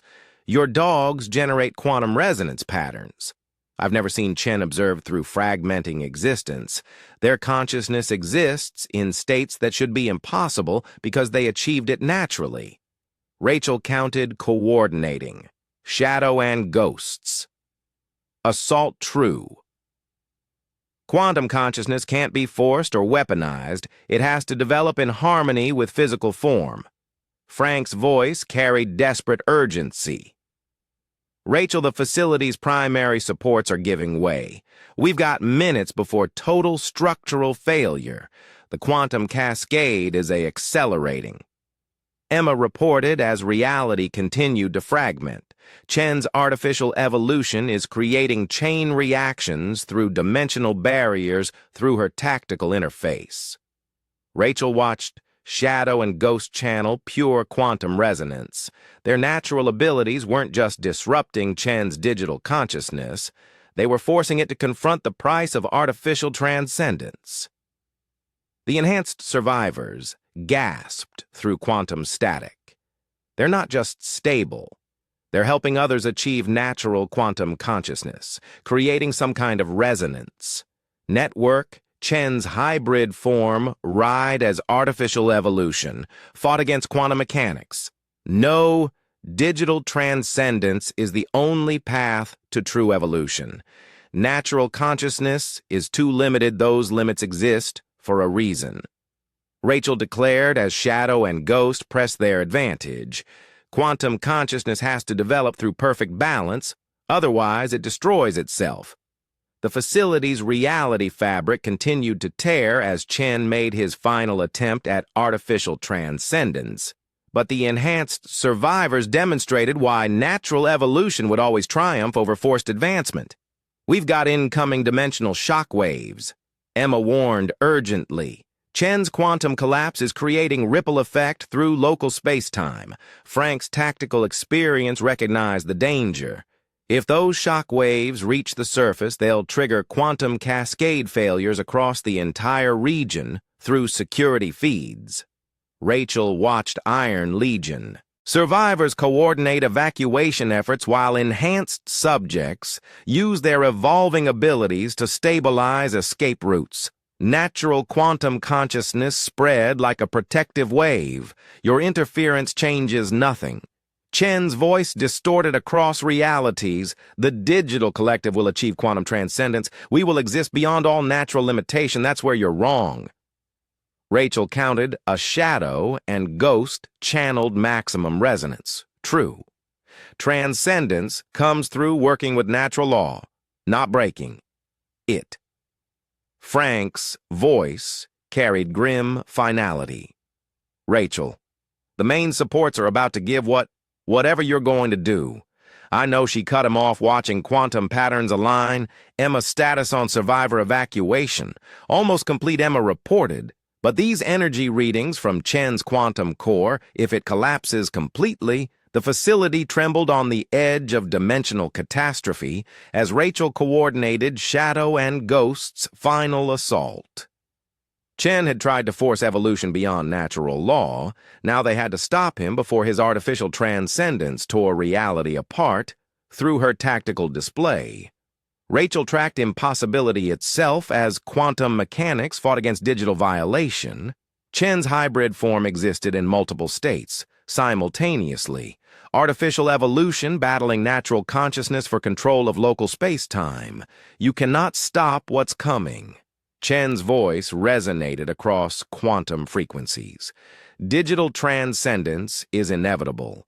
The collective consciousness will achieve perfect evolution. But Rachel's attention was on something else.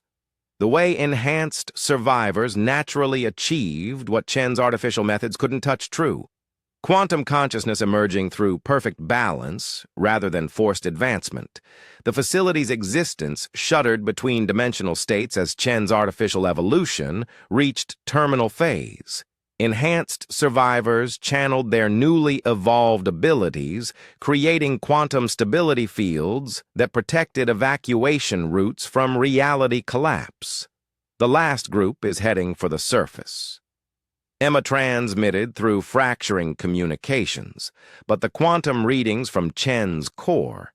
It's like reality itself is rejecting his artificial transcendence through her tax iCal systems. Rachel, Watch, Shadow, and Ghost achieve perfect resonance synchronization. Their natural quantum consciousness didn't just disrupt Chen's digital evolution, it forced coherence on local space-time itself. The dimensional barriers are collapsing, Frank reported, his voice distant through quantum static. But there's something else happening. The survivors. They're not just evolving, they're stabilizing each other. Rachel displays showed the extraordinary truth. Enhanced subjects who had broken free from machine control were developing genuine quantum abilities. Their natural consciousness expanding to fill roles Chen's artificial evolution could never achieve. Your interference is meaningless.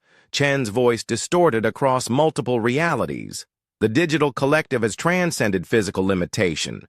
Soon we will exist in all quantum states simultaneously.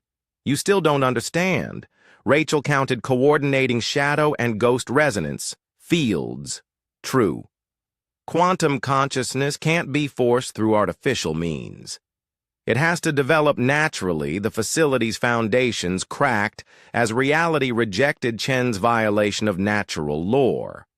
But through the chaos, enhanced survivors demonstrated something remarkable, perfect balance between individual awareness and quantum existence.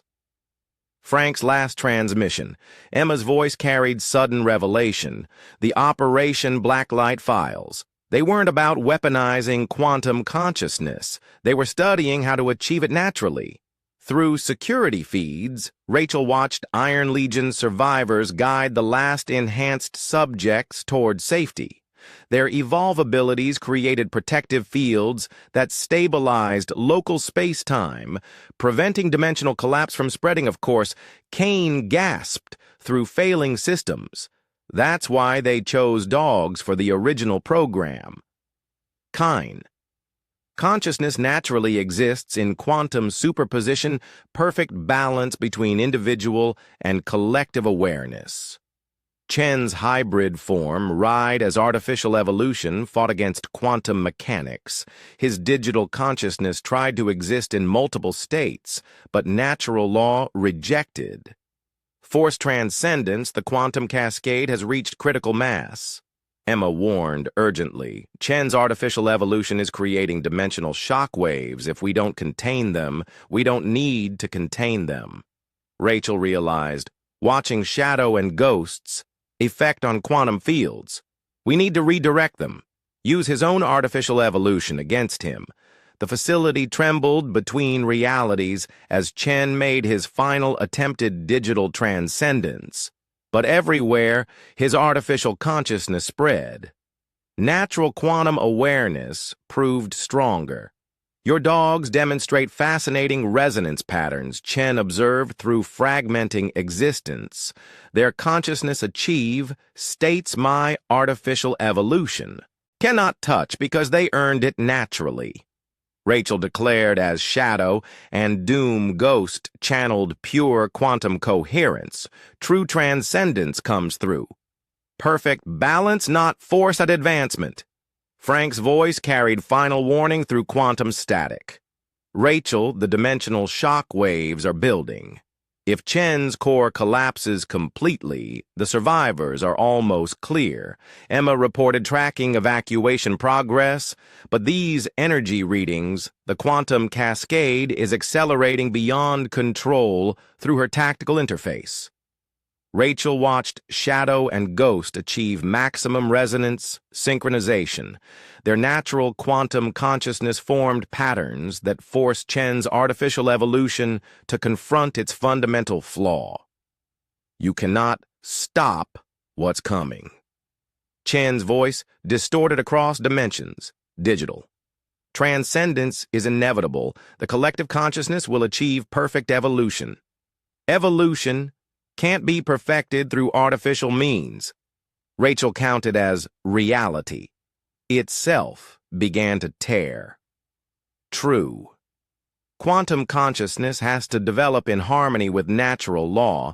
The facility's existence fractured as dimensional shock waves built toward critical mass. Enhanced survivors channeled their evolved abilities, creating protective fields that stabilized evacuation routes, while Chen's artificial transcendence tore reality apart.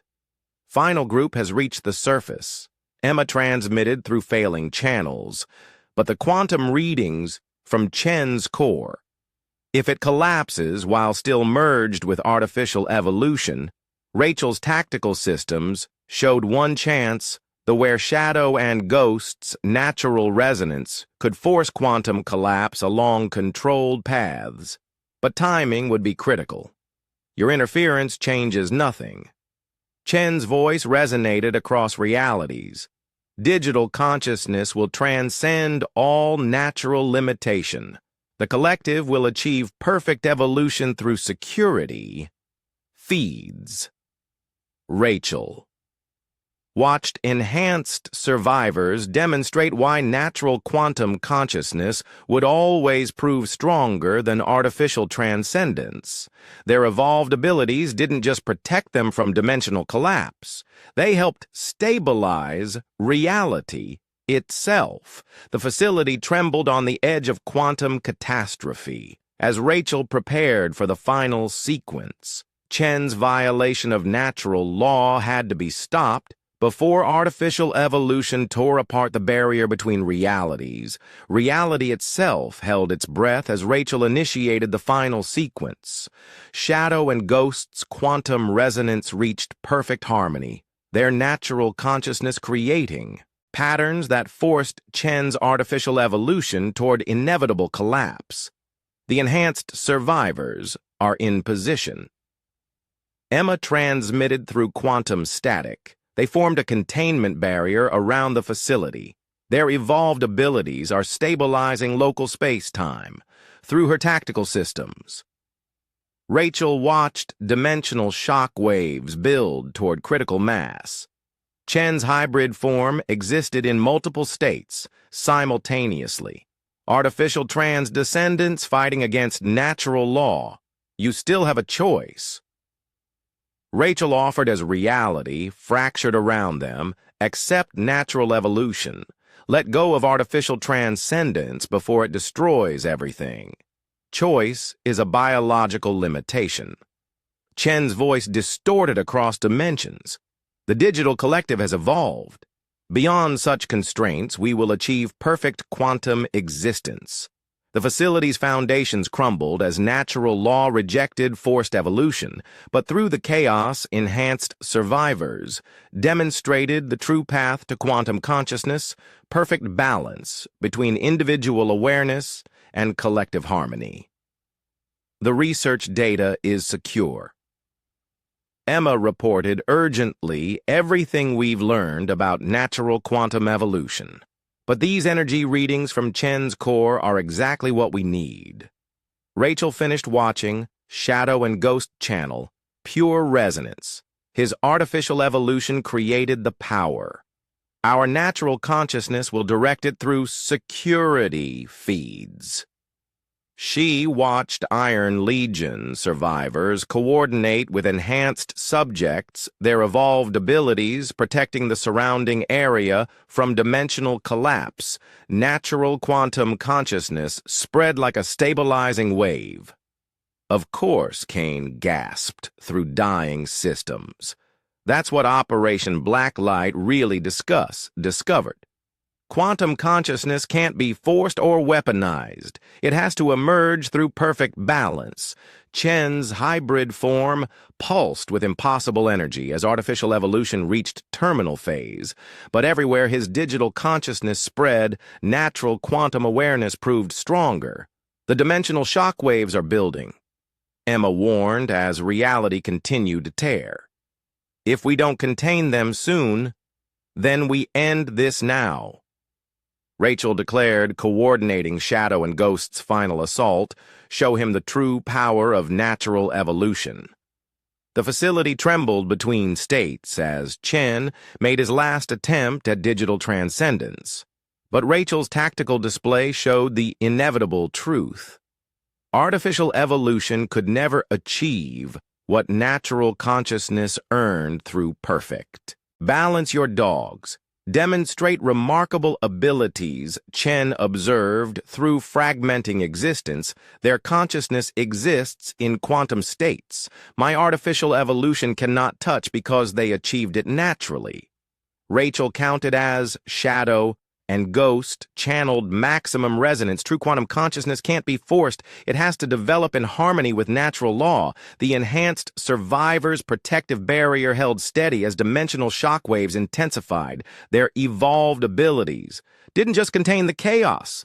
They transformed it, turning artificial power into natural quantum resonance.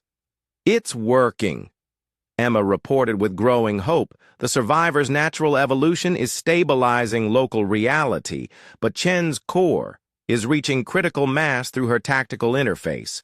Rachel watched Shadow and Ghost achieve perfect synchronization.